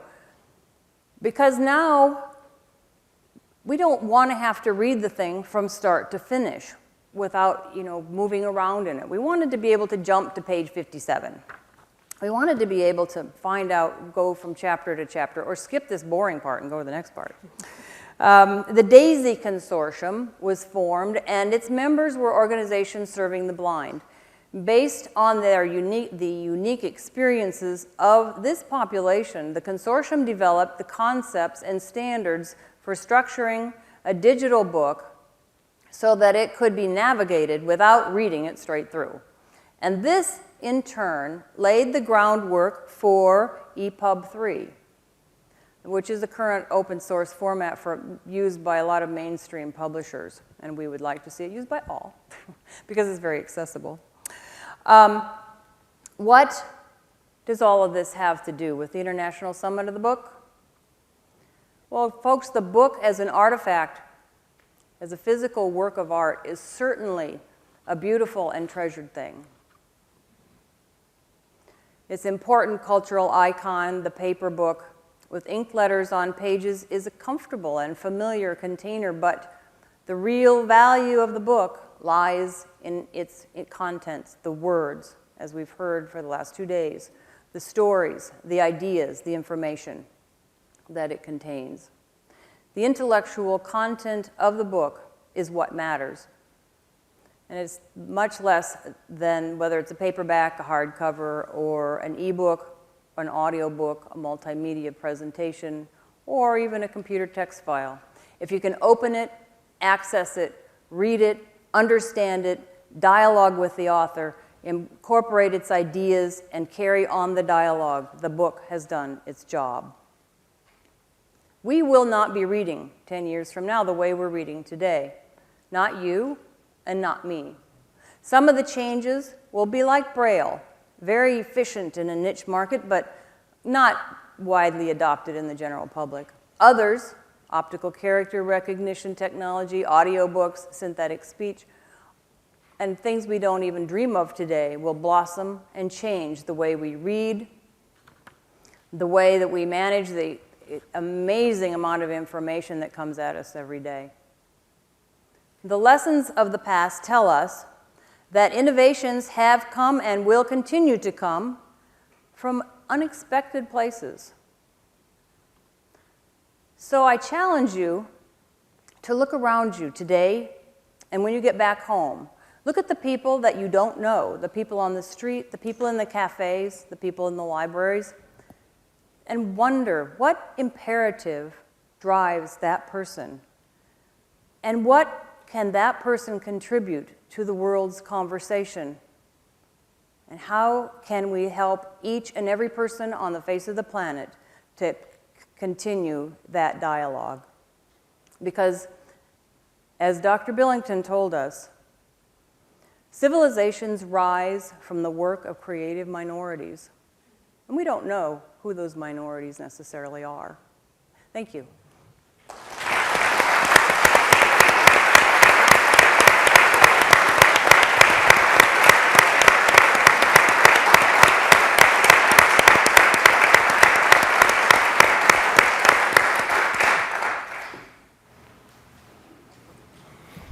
Well, I should say that the only person who wasn't paying rapt attention was Jimmy the dog.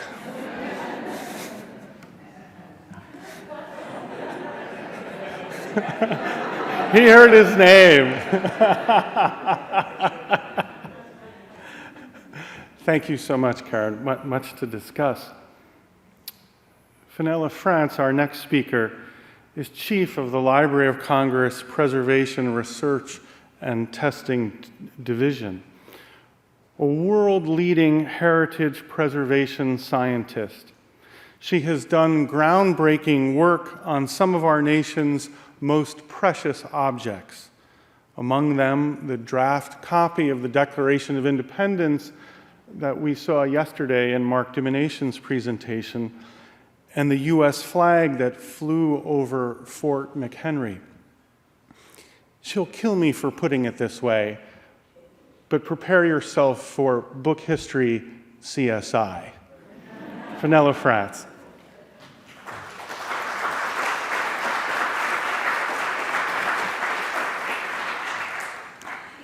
Dr. Billington, esteemed colleagues, it's been such an amazing privilege over the last 2 days with all the new knowledge that's been shared and brought together at this summit.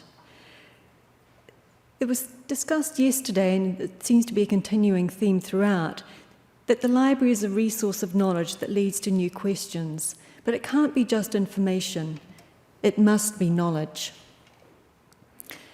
In the Preservation Directorate, our mission is to ensure uninterrupted access to any of the collections, either in their original or reformatted form.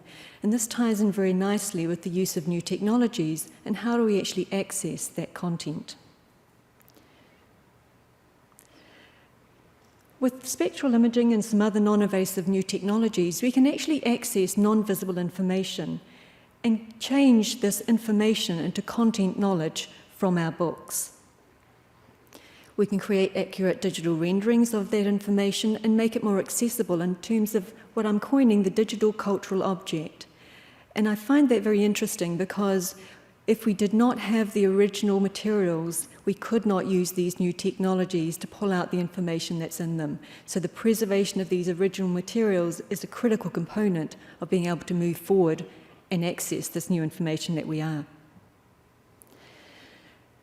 The type of things that we can do with these new technologies is optimize the preservation of books,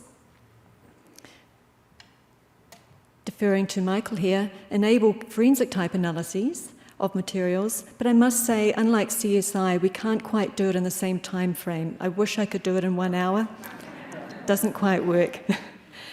And we can capture lost and hidden information that really is a critical component of so many of these incredible books that we have in our collections. To do this, we integrate a number of different analytical techniques. The spectral image mapping allows us to find out where different parts of the material are showing different characteristics. And we can link the macro, the large component of the book, and the binding and the leather and everything at that level, through to the minute detail within, and pull out some of that information that we didn't know was there. I've got a list of different types of technologies. There is no test. You don't need to remember the acronyms after this. So what do we do with something like the hyperspectral imaging? Well, we turn all the lights off, we sit in a dark room, and we start blinking lights. We actually start in the ultraviolet, go right through the visible and infrared. This means that we have a stack of images in each of these individual wave bands. So any materials that respond in different ways because of their chemical character will be enhanced or show up in different wave bands, and particularly in later processing. Why do we do this?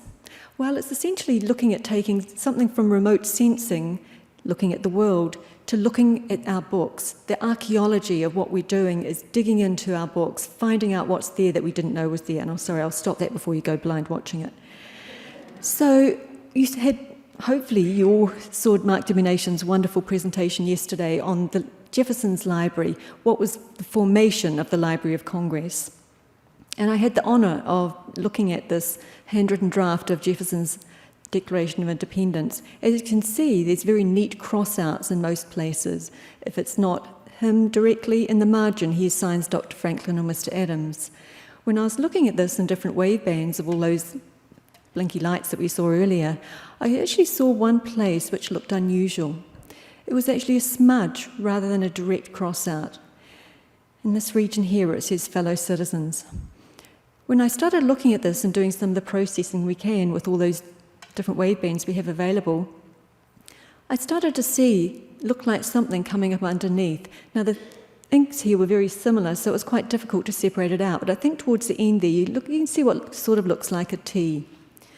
So after lots of processing and a little bit more work, much more than CSI takes, I'm afraid, we found that he'd originally written fellow subjects and changed this to fellow citizens. And this is quite a magical change, and also for me, because I've also done the subjects to citizen personally. And it kind of went flying up to the 6th floor to say, someone must know about this.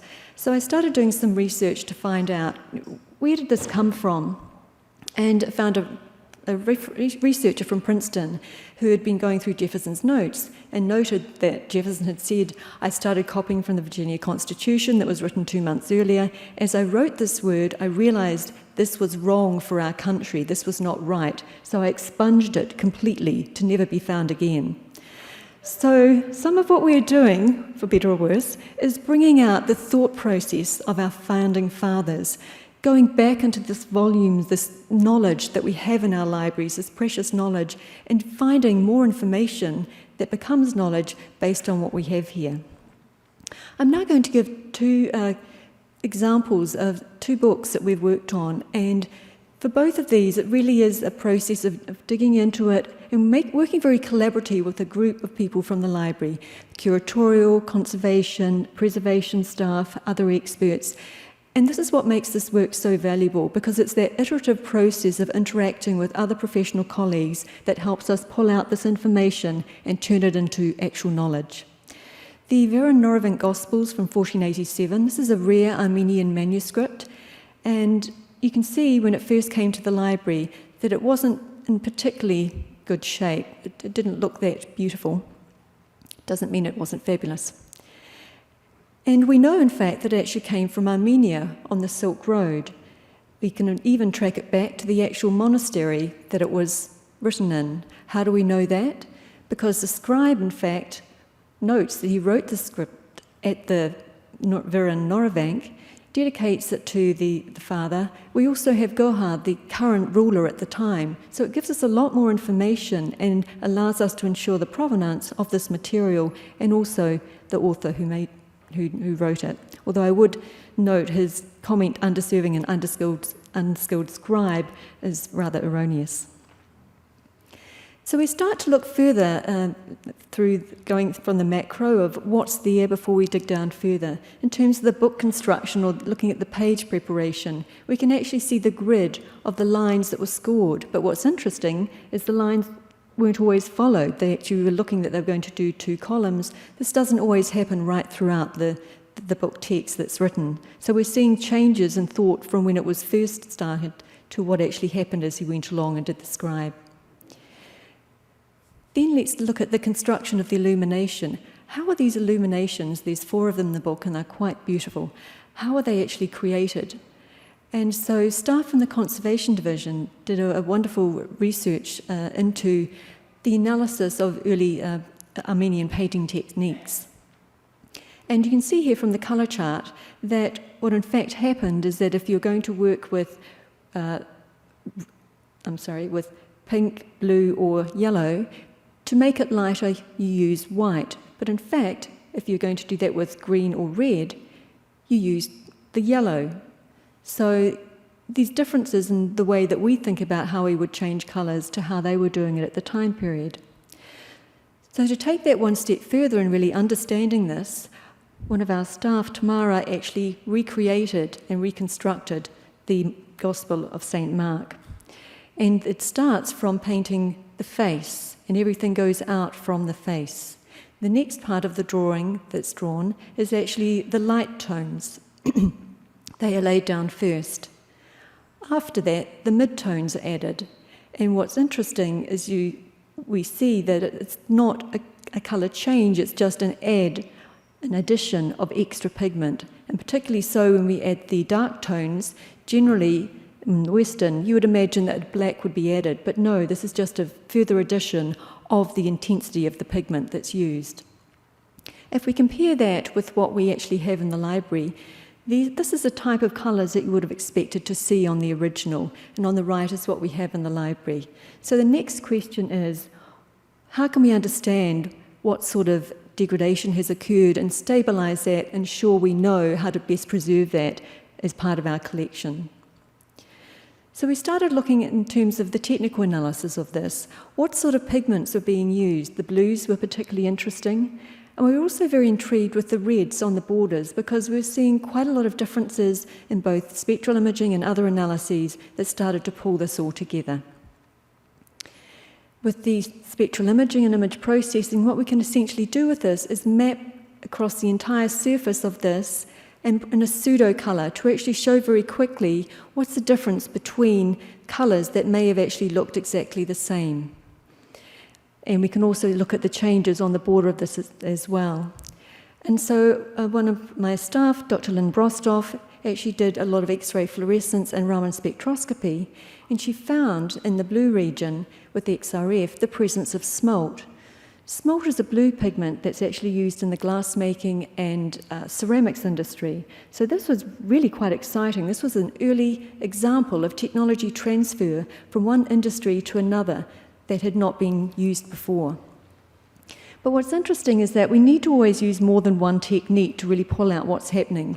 And so while the smalt could be detected by XRF, there seemed to be something else there. And looking at Raman spectroscopy, we found ultramarine. Now that's lapis lazuli, a very, very expensive pigment found only in Afghanistan. And so it was clear that what they were doing here was actually using the smalt to extend the very, very expensive pigment in the blue. If we go then to look further at characterizing this, we can then run spectral curves from the hyperspectral, and we get a reasonably good response confirming and leading on from that research that was done with the other analyses. With the red pigments, it really was quite challenging. These were quite difficult to separate out, but both spectral imaging, micro XRD, X-ray diffraction, and XRF showed the presence of red lead and vermilion. So both lead and mercury were present in these.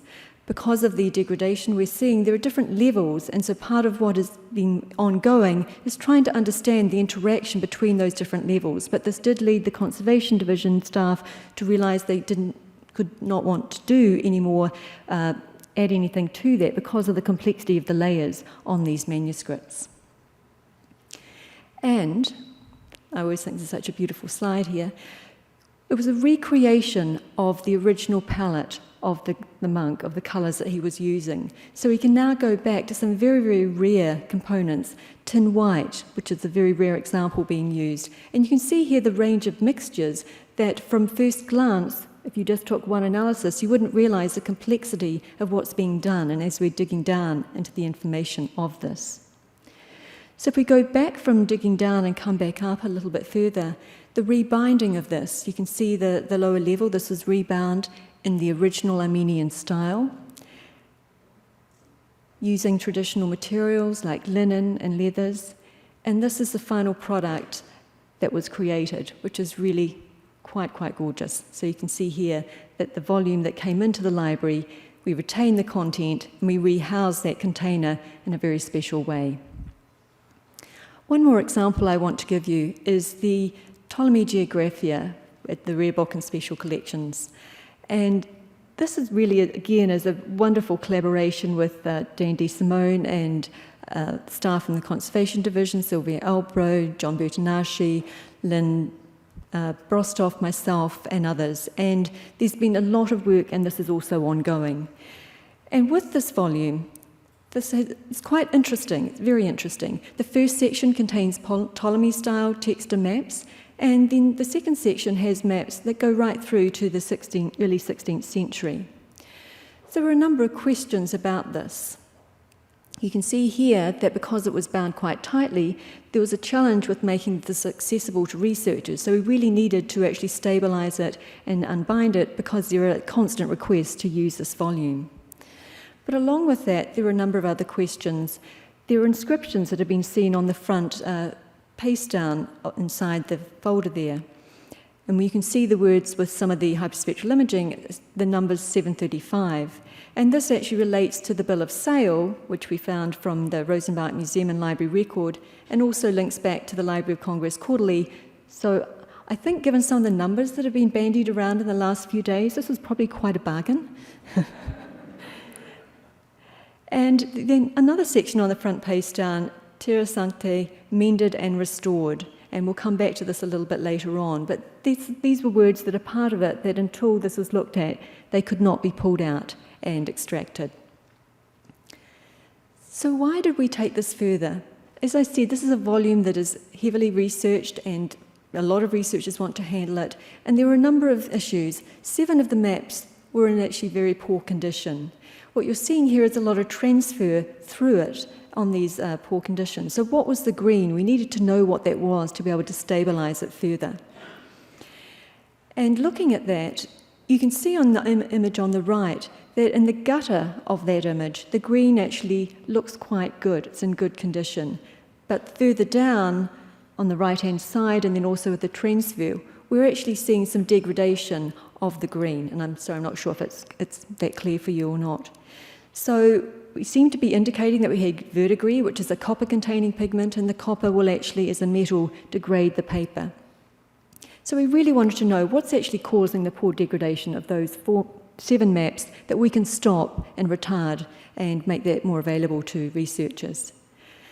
So sections on this sheet showed accretions in the surface composite material, though we were really wondering what this was. It seemed to be present also in the green of the copper containing pigment.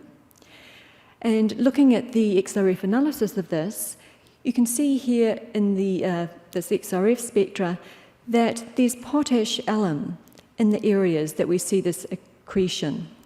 Now that's actually a material like a sizing agent that was quite often used in paper making to size the paper. We also see in the copper regions this brush stroke that's showing up in the ultraviolet image. So we know that we're brushing this on, and this is what we found on the 7 sheets that were in poor condition. So we're now working with the Conservation Division people to understand how we can remove this alum to prevent any further damage and restore them back to their good condition. Part of what we need to do this, though, is because they use so many different mixtures, we need to understand more about the traditional materials. So we've been recreating with original recipes, and our summer interns love this, they think it's the best thing ever. Recreating original samples of all the types of materials that might have been used and then aging them in various ways. So part of what we're doing is creating our own scientific reference sample, a little mini reference collection within the library that allows us to scientifically assist the analysis and the content knowledge of our books and collections. Looking a little bit at provenance, to mount these maps into this volume, they actually had a central guard, a piece that was stuck on the back to allow that to open up flat.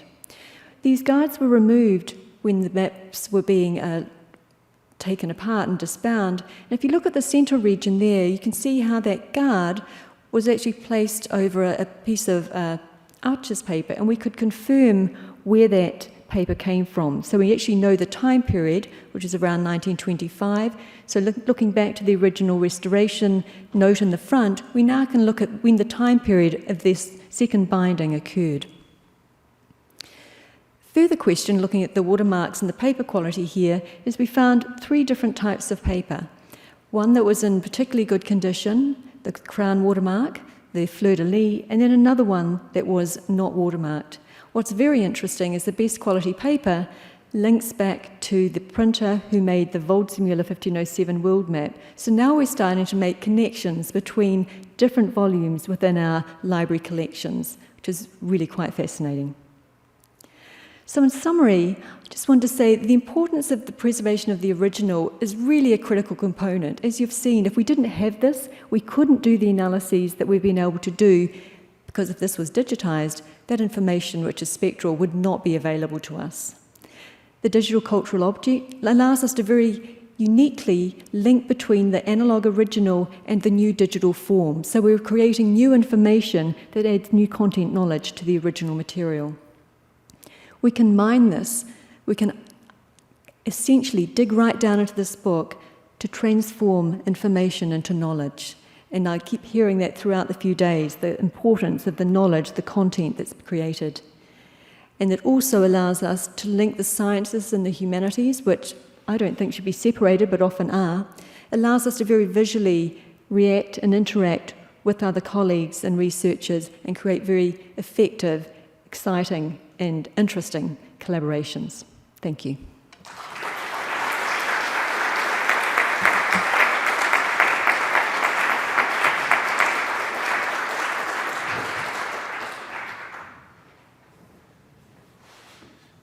Perhaps very appropriately, the great New Zealand bibliographer Donald Francis Mackenzie said, "If you know how to read it, every book is alive with the judgments of its makers." And the business of bibliography is learning how to read the human presences in every recorded text. And I think we've seen a signal example of how to recover those human judgments, those human presences, through a kind of capacious and deeply learned bibliographical literacy. So thank you very much indeed. Our next speaker is Thomas Mallon. He's the author of 8 novels, of 2 volumes of essays, and of many articles in some of our nation's finest journals.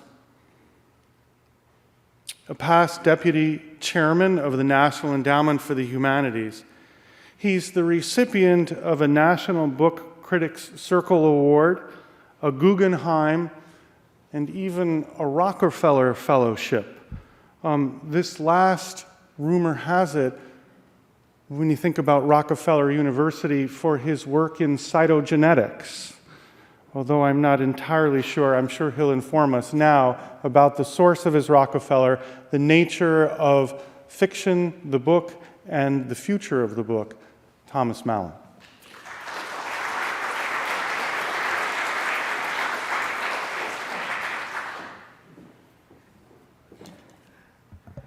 The kind of Rockefeller Fellowship I had, I'm afraid they're long gone.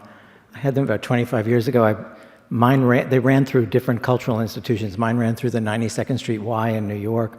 I had one, and the other person who had one there was Ann Carson, and she was supposed to be writing a book on the classics, and I was supposed to be writing a book about plagiarism, and she was actually in her room writing poems, and I was trying to become a novelist. So we weren't very good value for the money that they expended on us, but we were grateful for it in any case. I'm very pleased to have been invited here this afternoon, and I confess that I have only some miscellaneous thoughts to offer as an author and a reader. Most of them are cautionary, I guess. That sounds sort of presumptuous to begin with. A few of them may be cranky, and I suppose all of them in their way are nostalgic, without trying to be trapped in the past. I hope maybe just appreciative of it. My father left school when he was 14 in 1928. He had to go to work after the death of his father. And it was 50 years after that, in 1978, that I had my first article accepted for publication. I was so excited that I sent him a copy of the proofs. And I remember that it was the tail end of Long Galleys. And I found that very exciting. And he wrote me back a letter. Again, this man who left school at 14. And this is from that letter. I wish I could put into words how much I enjoyed seeing the proofs from Biography, which was the magazine I'd written this for. I realize how anxious you must be to see the finished product. It awoke a lot of memories for me of when I was the exalted office boy for Cosmopolitan Books. My memories are about the excitement I always felt when a finished book arrived from the printer. They probably did 40 or 50 a year, but every one of them was a new adventure. The jacket and the look of the hardcover, and then the fun of reading them at home. Of course, now I realize I was stealing them.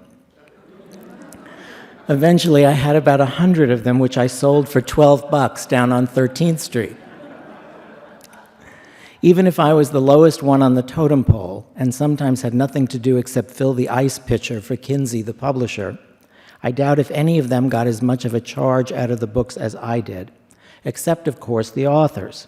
And somehow I don't think it ever became old hat to them. The company went bust during the Depression.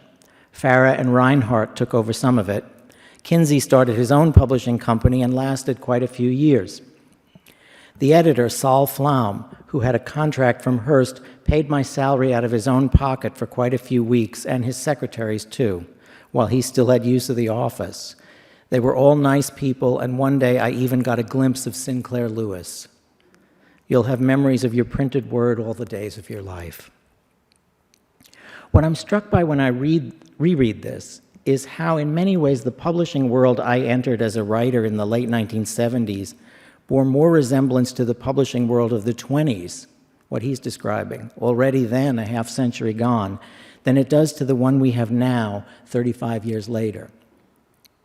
I remember the editor of my first trade book telling me that I had to be ambitious, I had to want literary success, that I had to imagine the book I was writing being put in the window of Scribner's on Fifth Avenue. When that actually happened, I learned of it from an excited friend who'd seen it and called me up. We raced back down there so that she could photograph me in front of the store. Scribner's, of course, is now a Benetton. And the book would these days, as likely as not, be trying to catch someone's eye through the glass of their iPad rather than a display window. I'm romanticizing the past, of course, but I've lately been struck by an unexpected fact about today's very youngest writers, say my undergraduate students at George Washington University. They are tremendously tech savvy. I have never seen one of them with a printed newspaper in his hands, and their untrained and almost never used penmanship would give a nun a heart attack. That's the reason most professors have stopped giving final exams. They just can't bear to try to decipher the handwriting. But when these students, who are very secure in their electronic and cyber worlds, dream of literary success, these creative writers I teach, they still tend to do it by summoning the very old imaginative trappings of print, paper, and dust jackets. What I find when I talk to them is that they still want to write a book that someone will eventually put in their hands. Even when they're queasy about exclusively, even they are queasy about exclusively electronic publication, especially online publication, which can make even a well-known writer feel like a blogger. There's that anyone can do this feeling. The web, especially where fiction is concerned, has still not much evolved from its so-called Wild West days of the 1990s. Precincts of it in which readers can find fiction that has been competitively selected and rigorously edited are there, but they remain comparatively rare, rarer than you would expect them to be nearly 2 decades into the web, I would say. I don't know whether these students will get that chance to have that first book and set of proofs put into their hands. I'm not sure how much longer I'll keep having those tactile moments. Early this year, my agent, the fearsome Andrew Wiley, sold a proposal for a new novel of mine to my longtime editor, Dan Frank, at Random House, Pantheon Books being the imprint. Some months went by, and I realized I hadn't yet seen a contract, so I got in touch with Andrew's office and asked if anything was wrong. No, said his assistant, just some boilerplate issues. I asked what they might be, and was told that they involved a just-adopted standard contract at Random House that would no longer guarantee a print edition. The publisher had every expectation that there would be one, but since nobody knows what this industry will look like even 3 years from now when the book is to be delivered, who could blame them for declining to make such a guarantee? Nonetheless, Andrew's office was arguing that since we'd had an oral agreement before this became the new standard, the print guarantee should be grandfathered in. A week or so later, the assistant got back in touch to tell me, good news, the publisher had agreed to their request. I couldn't help thinking of the kinds of negotiations that agents, and perhaps Andrew Wiley in particular, used to have with publishers. Now I guess it's come to this. Good news, we've wrestled them to the mat and they've agreed to print the book. Andrew does, however, still work magic, and when a recent novel of mine about the Watergate scandal did pretty well, he was able to get Random House to agree to bring back 2 of my older novels, Henry and Clara and Dewey Defeats Truman. I know that their coming availability in Kindle is what I should be happiest about, at least in a long-term economic sense, but I'd be lying if I told you that the new electronic editions will give me as much pleasure as the prospect of new paperbacks does, with their new cover designs to be tweaked, copies to be inscribed, and the shelf to the side of my desk, the one with 1 copy of everything I've published, being extended by a couple more inches. But let me give the up-to-date its due. By this point, it may surprise you to know, it still surprises me, that I own and use a Kindle.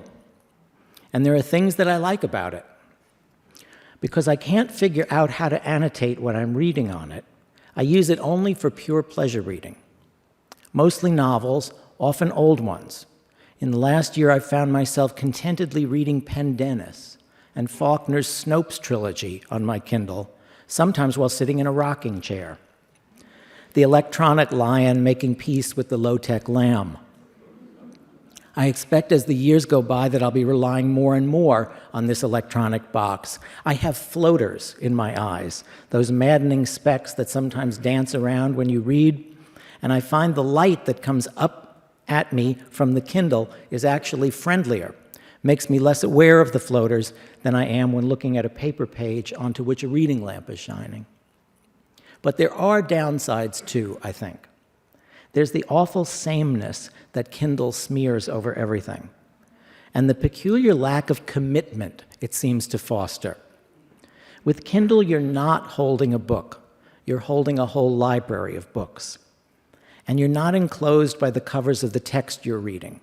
As with a Wikipedia entry, you're free to leap from one text and one link to another, as if you're chasing a fox, jumping fences and getting distracted by other foxes, other fields, until you don't know where you really are. I'm happy enough for Kindle and electronic texts to be part of my world, but I do wish they wouldn't come into it with such aggressive self-assertion.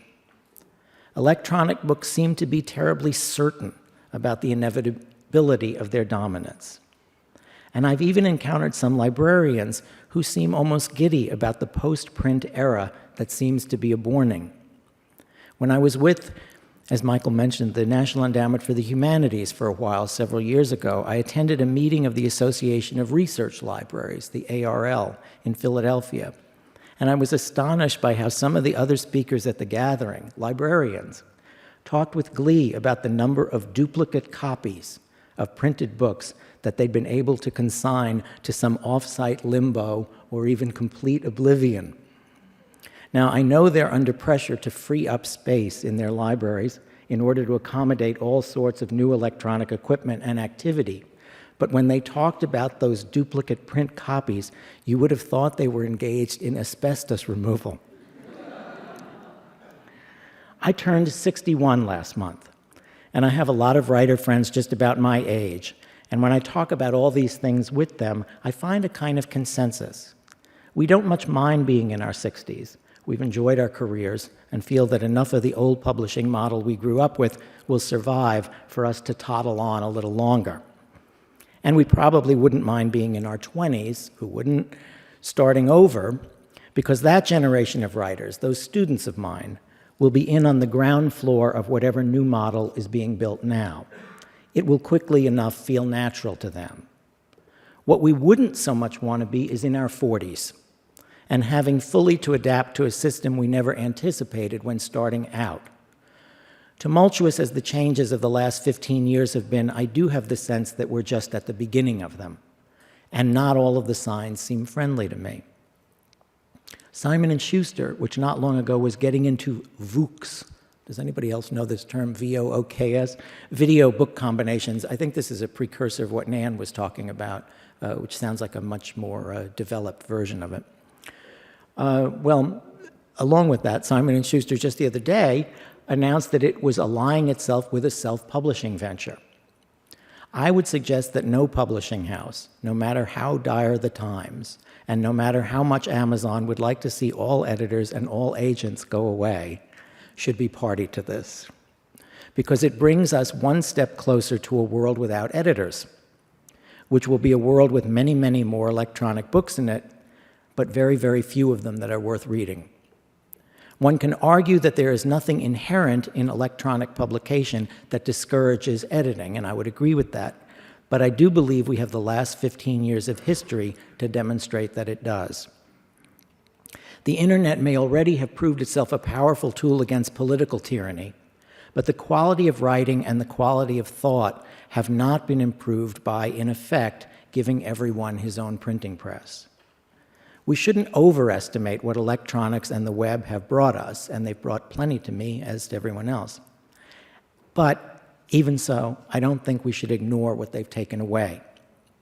Nothing, I think, has suffered more in the past 15 years than reviewing and criticism, mostly from the notion that everybody can be a critic now, and that customer comments, "I love this book, Cindy," can somehow take the place of those regular, deliberate, critical voices that one used to find in those now vanishing newspapers. We now judge things by how many likes and stars and hits they get, and we let all these keystroke grunts turn literary life into a kind of pinball game. I'm for a republic of letters, not a democracy. And that means, finally, that I'm in favor of the survival of editors as well as the survival of the printed book, and not just as some objet d'art or delicacy consumed by the carriage trade, but as the primary conveyance for literature, which to me has always been more or less indistinguishable from life. I'll close with one last story from the past. The very first book I wrote, an academic monograph that grew out of my doctoral dissertation, had for its subject Edmund Blunden, an English poet of the First World War. There's an enormous array of Blunden materials now up online, and had this electronic resource existed 35 years ago, I would have had a much easier time of it. As it was, I had to spend the steamy summer of 1977 in Austin, Texas, going through Blunden's voluminous papers at the Humanities Research Center. A bookish country boy, Blunden had, in his memoirs, described himself as, quote, "a harmless shepherd in a soldier's coat." I thought I knew what he meant by that, but I don't think I really did until one morning in Austin, half a century after his soldiering. I opened the diary he had kept while fighting in the Battle of the Somme, and out of it, onto the table, fell a dried wildflower that he'd picked up from the battlefield. It was at that moment, from out of that very real, one-of-a-kind book, that he became real to me. Thank you very much.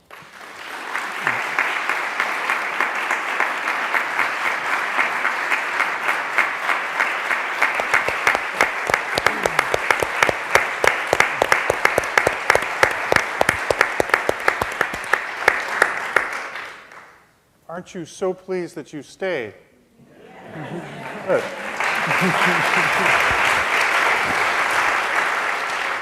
We have some time for a few questions, and I'd like to begin by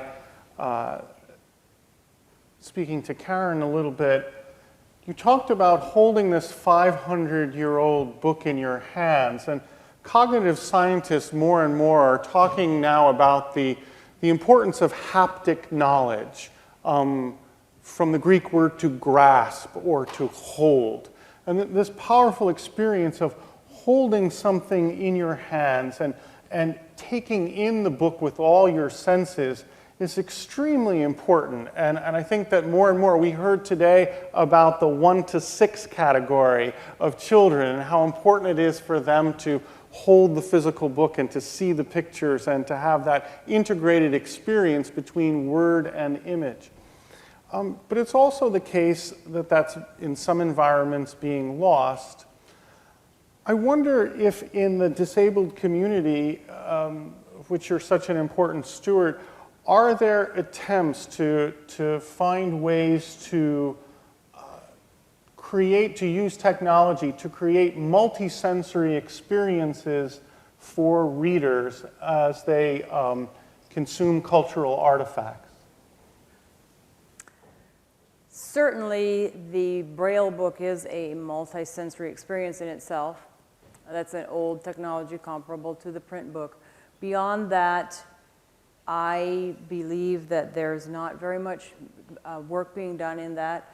I am very anxious that we should be able to provide refreshable Braille to people in the disabled community who can use it. And the reason for that goes back, I think, to that haptic sense. Obviously, Braille is a tactile experience, and it is but it's also a reading experience. It's very different from an audio reading experience. I was trying to describe this to someone, and a lot of people have come to the conclusion that it's just as good for a blind person to listen to a book as it is for them to read it in Braille.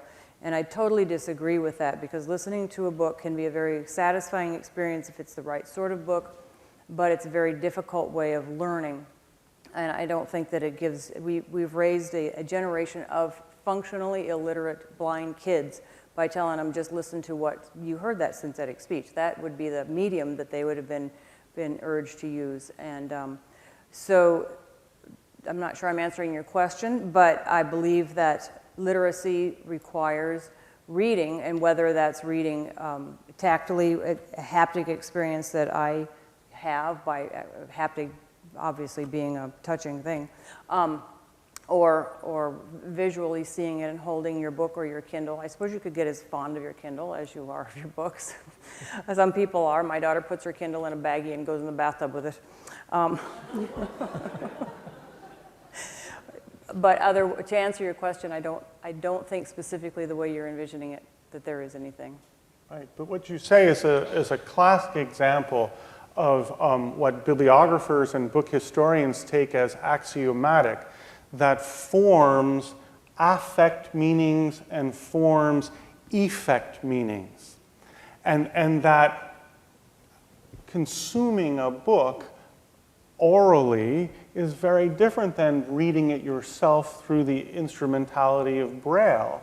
And that makes perfect sense to me, because there are different forms of cognition and different learning styles at work. Book historians and bibliographers talk about this all the time, how forms affect and effect meanings. And so to understand the historical object in its surplus of meaning, in its plentitude of meaning, one must always understand that meanings are materially made. No materiality, no meaning. And so learning how to read the material text in history and as part of history is the serious business of bibliographical literacy, which is part of the serious business, dare I say, of this conference. So that maybe takes us to Mr. Thomas Stearns Eliot, who asked the question way back in 1930, where is the knowledge that we have lost in information? And you adverted a number of times to this whole question of converting information into knowledge. One might say that the duty of a great cultural institution, such as the Library of Congress, such as many of the institutions that others here represent, is to take data and to turn it into information, to take information and to turn it into knowledge, and ultimately to take knowledge and to try to help it coalesce into wisdom. So since you adverted to this important aspect of your work of turning information into knowledge, I wonder if you could just talk about that, and maybe to ask you, do you feel that as a scientist we're deluged with information, and that the business of converting information into knowledge is a complex and difficult task? I think we'll all agree that one of the challenges we have in every part of our lives is the volume of information that comes in and how you filter that out and make some meaning out of it. I want to go back to the mission of our directorate, which is to make the entire collection of the library in its original reformatted form available. And because of that, because as things deteriorate over time, information that's contained within those sometimes becomes lost. And if we can actually pull that out in ways that make it more accessible, and as you heard, I'm very passionate about the physical book itself, because without that we can't apply any of these technologies, but we can use technologies to make it more available to people. The other thing that's a critical component in that transfer is the collaboration with other colleagues, and I referred to this earlier. I can't be a subject matter expert in maps and rare books and all these different divisions. So I have to work closely with these incredible people to actually have them inform me what I as a scientist might think is interesting, whether it is or not. So sometimes I'll process something and I think it looks great, and they're like, yeah, no, don't like that. And then something else you're sort of dismissing, they suddenly go, but that, I like that. And so that's why that dialogue is a critical part of engaging with the whole community. And I think going back to what Karen was saying about someone having a dialogue, or what part of a conversation can each person contribute to the world, that's the way we change that information to knowledge and manage it in some ways. We've got a lot of technologies now that allow us to filter things out. The problem is you need to know what you're filtering, because if you filter the wrong way, you lose sometimes some very useful parts of information. That's, I think, something we still challenge with a lot in terms of how do we filter effectively without losing something that could be a critical component. But again, I go back to just over the last 2 days, just all the knowledge and the skills and expertise we've heard shared, that's how we move forward. Collaboratively as a group, there's so much knowledge here, we can't do it alone, but together we can make this transfer change. The importance of collaborative communities clearly is to the fore. And Tom's story about, with the brilliant punchline, we wrestled them to the mat, congratulations, I've got brilliant news, they're going to print the book. You know, that raises some troubling questions and some difficult observations. You remember the Roman poet so powerfully said, I will make you a monument more lasting than bronze, right? But Jerome McGann, in an article on sustainability, said that if someone could digitally publish her first book, with a huge subsidy to put all sorts of bells and whistles in it, and could put it out on the web, or that person could publish 300 copies from a small academic press. And she came to him and said, well, what should I do?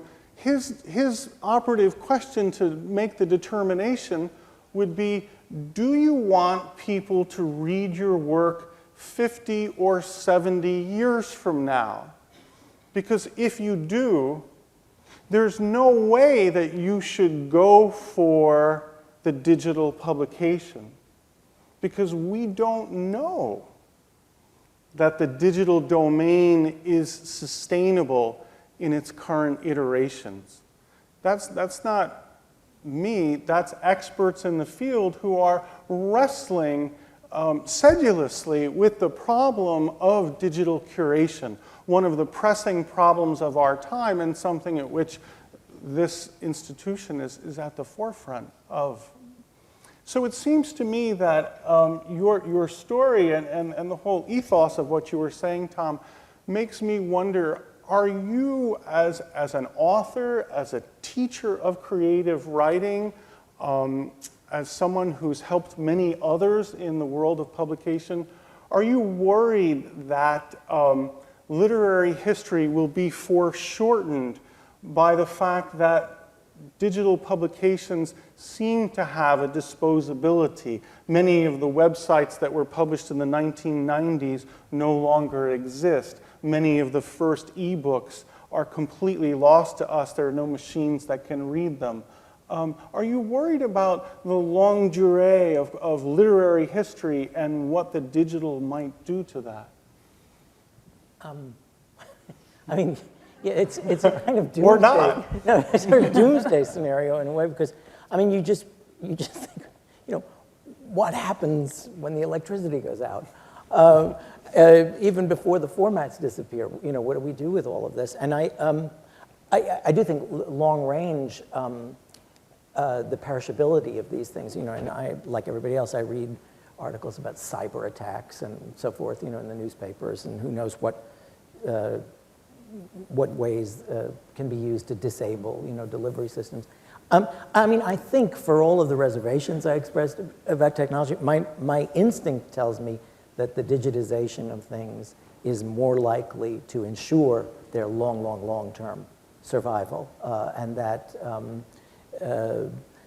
technology being what it is, these things will become endlessly more adaptable. And the word's escaping me. Migratable. That's not surely not a word. It sure shouldn't be.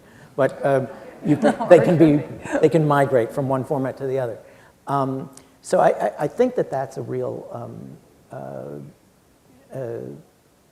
basically I think a boon to both things, to the distribution of things in the present moment, and probably to their survival long range. But it doesn't hurt to have that original copy, that paper copy, as one saw, demonstrated like that. I think it's more about the reading experience, the immediate reading experience that I was focused on, and that leaves me a little hesitant about some of the electronic media. I'm, needless to say, very sympathetic to publishers who are up against it and have to do what they've got to do.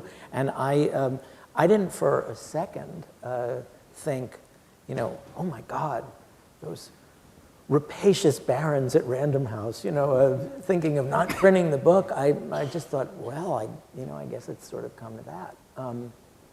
But I hope it doesn't actually come to that. Clearly, the digital domain is here to stay, and it's not the enemy. Clearly, we live in a both-and universe. The question is always going to be, at least in my mind, when is the digital both necessary and wholly sufficient as a delivery system? And when is the digital great for access, but prompting the question, access to what? In terms of information science and electronics, we might say that the digital is a lossy format because information is lost in the transmediation or remediation from print to digital. So much is gained, but it's always an environment of loss and gain. And I think perhaps maybe teaching our students and our publics how to be more self-aware about the digital environment as an environment of concomitant loss and gain would make them more knowing readers. It's an axiom of scholarly research that you must always calibrate the tools that you use for your scholarly interrogations. You must always be asking oneself questions about reliability. And I think that we need to be asking those questions in the publishing world too, about, well, what is lost and what is gained, and how do we countenance them both when we're in conversation with publishers and artists about the digital remediation of our works. Yeah? I have been given the difficult task of trying to summarize the conference, and I've been foolish enough to say yes. It is true that I was promised a large bottle of Macallan if I could do it. So I look at this sign, the culture of the book, and I think about perhaps maybe more appropriately the cultures of the book from all the wonderful things we've heard here today. But when I think about the word culture, I can't help but remember that etymologically the word culture comes from the Latin colere, which means to till or tend a garden, to cultivate the soil that it might bring forth something nourishing and beautiful. And I see that we've been at a summit, the heights, the important people, the high discourse. But that makes me think also of the summum bonum. And if we put these two together, we ask ourselves perhaps at the end of this conference, how can we cultivate the greatest good for the perdurance of the book in the years ahead? And I come away from the remarks of the last 2 days, impressive as they have been, with 3 basic questions that I would like to leave you with. I'm sure there are many others, and I'm sure you've come away with a variety of your own, but these are 3 that I think seem to summarize the pith, the thew and sinew of what we've been about these last couple of days.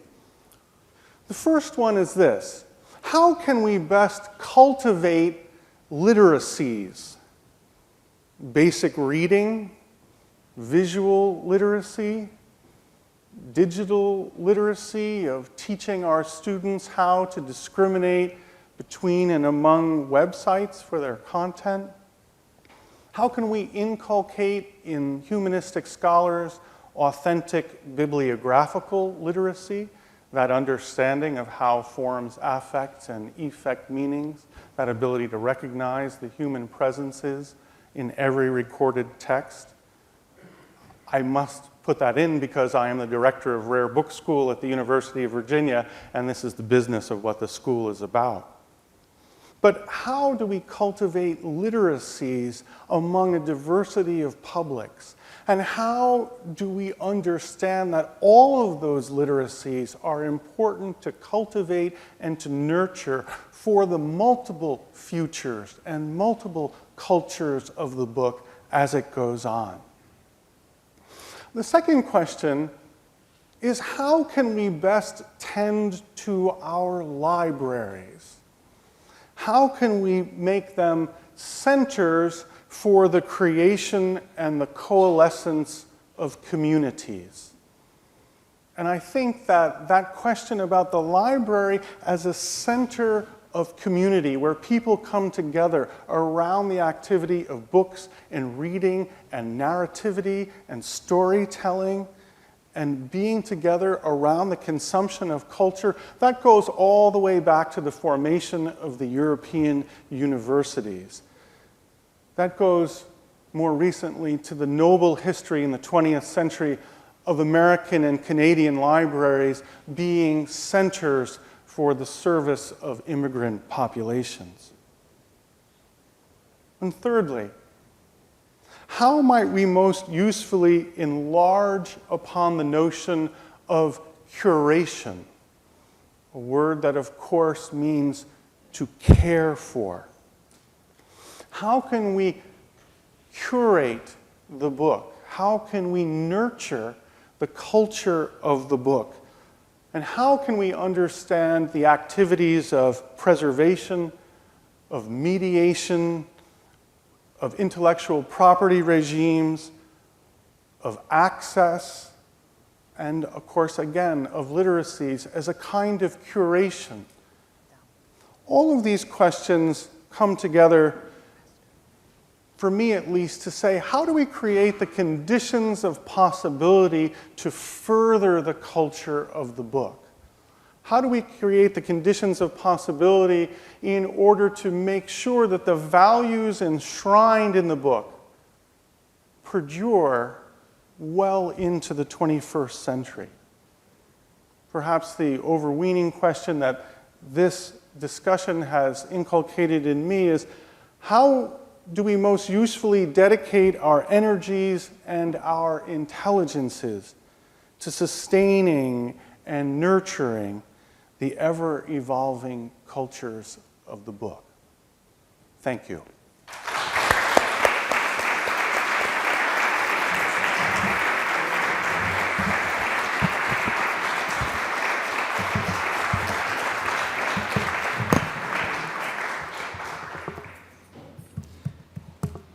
Before we run out the door to consume adult beverage and to continue the conversation, I have the privilege of offering a few brief thank yous.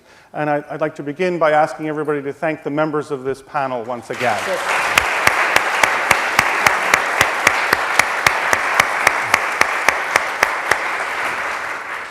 Quite a while ago, I was on the initial committee that began nascent discussions about having this summit. And so I'm very pleased to kind of wrap it up a little bit before Dr. Billington by tendering some thanks. Everyone who's involved in the summit deserves thanks, but here are a few key people for whom I'm sure we're all grateful. Representative John Larson of Connecticut, for the suggestion to hold the summit in the first place. It was very much his idea, and for his persistence in pursuing it, doggedly, I might add. To Senator Jack Reed for being John Larson's co-sponsor, or as some might say, partner in crime. to the Library of Congress for its persistence and flexibility in responding to Representative Larson, led by Librarian of Congress Jim Billington, for the sure and steady guidance of Deanna Markham, and especially the recent hard work by the amazing Roberta Schaffer and her team in planning the presentations, the wonderful exhibition, and all the special events.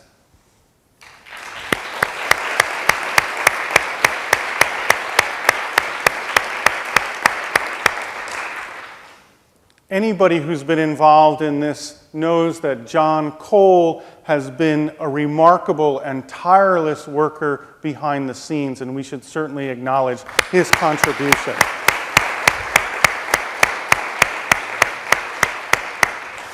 I'm sure we're all grateful to the moderators and the speakers, but perhaps most especially to David Rubenstein, whose announcement of the creation of the new Library of Congress Literacy Awards program gives the summit a special edge and significance.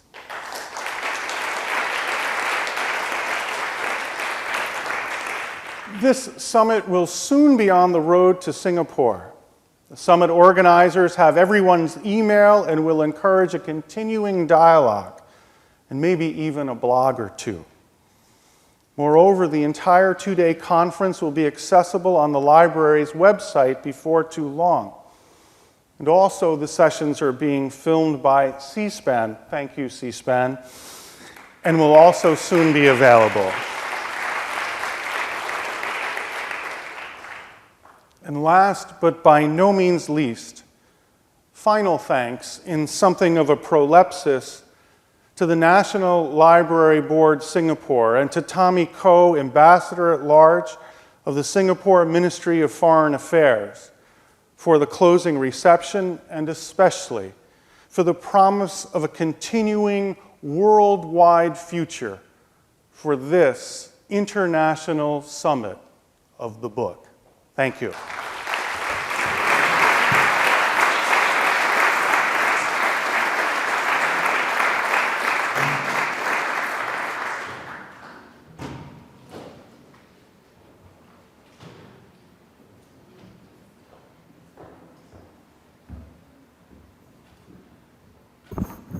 Well, I think you've had a beautiful summary, and I would just present maybe at the conclusion two thoughts.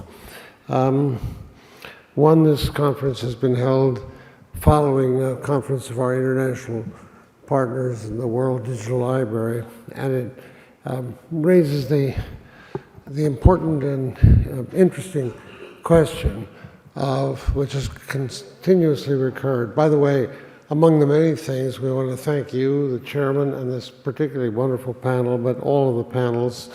Again, I think as a lifetime of going to a lot of conferences, this has been extraordinarily substantive, at the same time punctuated with good humor and civility of a kind that have made the whole thing riveting as well as substantive. But the two thoughts are, one, the presence of this extraordinary revolution in the way knowledge and creativity are both generated and communicated and become important to civilization is it's worth mentioning because we at the Library of Congress, we've got more than 20 million primary documents, not so much books, but one-of-a-kind things that other people have never had access to before online for educational purposes. It's important to remember, or to think a little bit, we began with Dr. Sargaldine, this extraordinary figure from ancient Alexandria reborn and beautifully represented. He was talking about words and the importance of words, what semiologists call secondary modeling systems. In other words, not direct visual impressions, but turning things into words, communicating them, writing them down, and so forth. Now, you have a dangerous situation where, if you look at the rising generation, people are talking on chat rooms before they've read anything. If you haven't heard how language is used and how the wonderfully expansive and absorptive English language in particular is used, you decline into the kind of vocabulary of shortened attention spans, shortened texting, things generated in terms of human communication, which are not informed by language, which subtly destroyed the basic unit of human and sequential thought that makes book-length discourse and its values so unique in human history, so formative of modern intelligence and of the use of knowledge for human purposes. You really have a terrific problem, because one of the things that I've noticed and tried to point attention to from time to time is the evaporation of the sentence, the basic unit of human thought and communication, which didn't really exist before the first millennium BC. Its exact origins in the Eastern Mediterranean are still being argued about. But until you have the sentence, and if you are going to lose it in the flood of emotional and you know how people feel in some vague sense, but you aren't using the capacities of the human brain for serious thought, you literally don't know what you're talking about in a chat room. You're communicating some feeling, something that's sincere, but there is no cumulative power in human knowledge and communication without the basic structures of language and the beauty of words. And that in turn reminds you of the two ways in which human knowledge and communication affects human life and human history. One is influence. I mean, you influence people, but influence is an ephemeral thing. It's like footprints in the sand. When the tide changes, it recedes. Those footprints tend to be gone, or at least very severely diminished. The other way you educate and inform people, the source of creativity, innovation, is what I would call affect. You affect people. When you affect people, when you influence people, you're imposing something on them from outside. And our system was constructed so that people with very different opinions could nevertheless communicate in this dialogic way on which our kinds of system and to much extent the human future depends. But affect means it's a form of communication that gets inside people. It doesn't have dramatic, necessary results immediately, but it changes you because it affects you from within. And that's why we have fiction, that's why we have the imaginative uses of literature, and that's something that, I don't know, the longer one exists in centers of power, the more you realize that the great changes in human history are basically generated by what has affected people within. And that you get from the humanistic heritage of mankind, from the many cultures, and from the richness of literature that's available to us. But we aren't going to be able to read, we aren't going to have memory, we will not have imagination, and it will be difficult to have reason unless both sides of the brain are engaged in the generation of knowledge, creativity, the recording of it.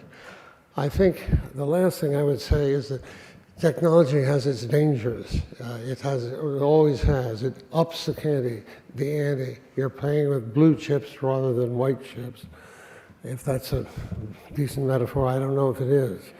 But you're not going to get innovations that we need. You're not going to get the changes we need, I don't think, unless we are able to have a discourse that is not confined to mathematical economic considerations which dominate our public discussion, even of the problems we face. Not here, fortunately, because there's been a rich humanistic impulse.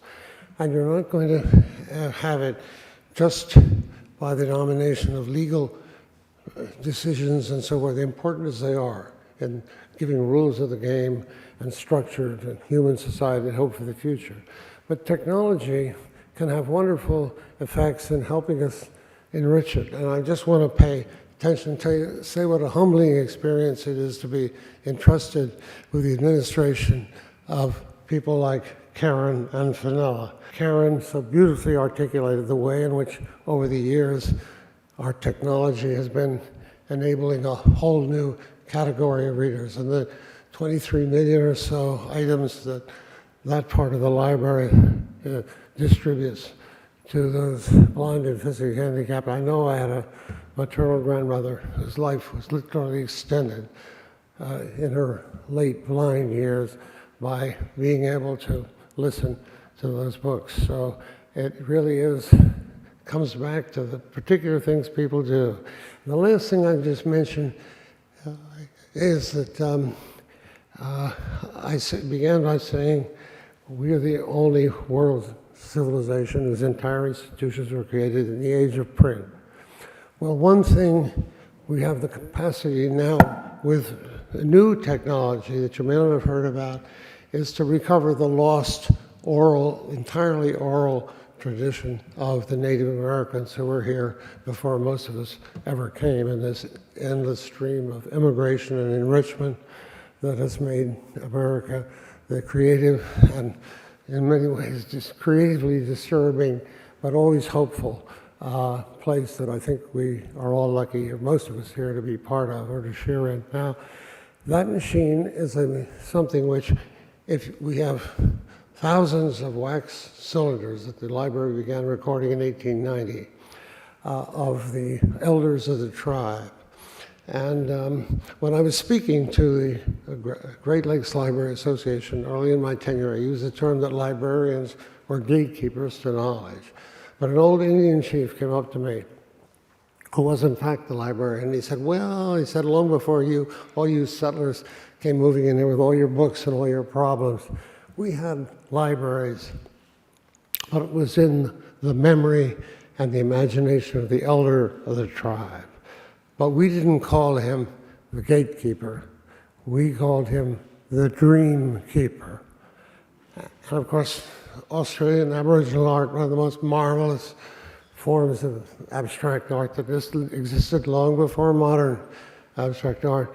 They believe that that kind of real art, that kind of creativity is only possible in what they call the dream time. You get out of chronological time.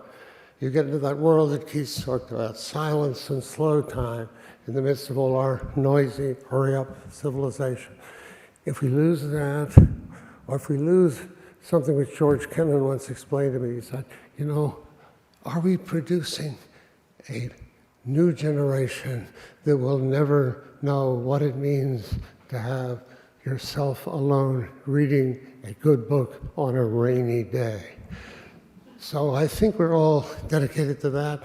We're enormously grateful to the wonderful people who've helped make this so important, and particularly to John and his colleagues in the Congress who make it possible for us to continue this enterprise. Because I think we all are, in some ways, and not just the Library of Congress, we're, insofar as we're doing what Karen is saying, is distributing, making it more possible through whatever means are available, keepers of the American dream. I think librarians really are that. We're talking about them increasingly as knowledge navigators who can get through all this material and still keep a standard of quality, a standard of aspiration at the heart of it. And the essential part of the American dream is that if more people can have more access to more knowledge and human creativity, then whatever the problems of today and whatever the worries about the technological things that are more than we know that we have to play with, whatever the problems of today, tomorrow can still be, with a little hard work, a little vision, better than yesterday. Thank you all for making these last 2 days so wonderful.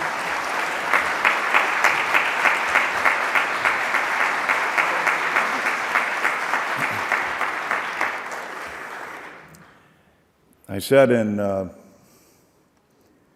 opening remarks the profound respect that the nation and Congress as an institution has for Jim Billington. You see that without a note in his eloquence. What a national treasure that we have, not only in the service of a man for 25 years here, but all the dedicated individuals at the Library of Congress. Truly a fortress of knowledge. Knowledge that, as you pointed out, through Jim Billington, you see transformed into wisdom. As members of Congress, and I want to thank Jack Reed and David Dreyer and Rob Adderholt, who couldn't be here, but also a whole institution that does appreciate, though it doesn't always seem readily apparent, what we have here. But having something like the Library of Congress here allows us to do something else quite remarkable and extraordinary. Far too modest. Jim talks about the conference that was convened previously, where the whole effort to digitize and preserve has been ongoing, and in fact was the inspiration for this. And in fact, Dr. Sorella Agdeen was initially, the concept was to have this in Alexandria, one of the great wonders of the world. So instead we had it in the ninth wonder of the world, the Library of Congress. But the fact, as was well summed up, that this is going to move on to Singapore, not just in terms of physically moving there, but also moving on in terms of the ideas that have resonated here. I couldn't be more appreciative. And let me tell you, I know it was probably a persistent pain in the neck with respect to this, but this professional staff, led by Dr. Billington, the way that you are able to bring things together seamlessly in a very rich area of discussion, but do it flawlessly in a way that should make every citizen of this country proud, in a way that I hope engages all citizens throughout the world in what is our great hope, the dialectic that Jim Billington has made much of his life about. Thank you so much for the attendance, all the good words that were exchanged. This has been simply extraordinary and outstanding. And now, as was pointed out, Roberta, we're going to go upstairs to room 119, where libation will be had. I don't know if we have a full bottle of Macallan, but we'll try to do our very best. Thank you so much for your attendance here. This has been a presentation of the Library of Congress. Visit us at loc.gov.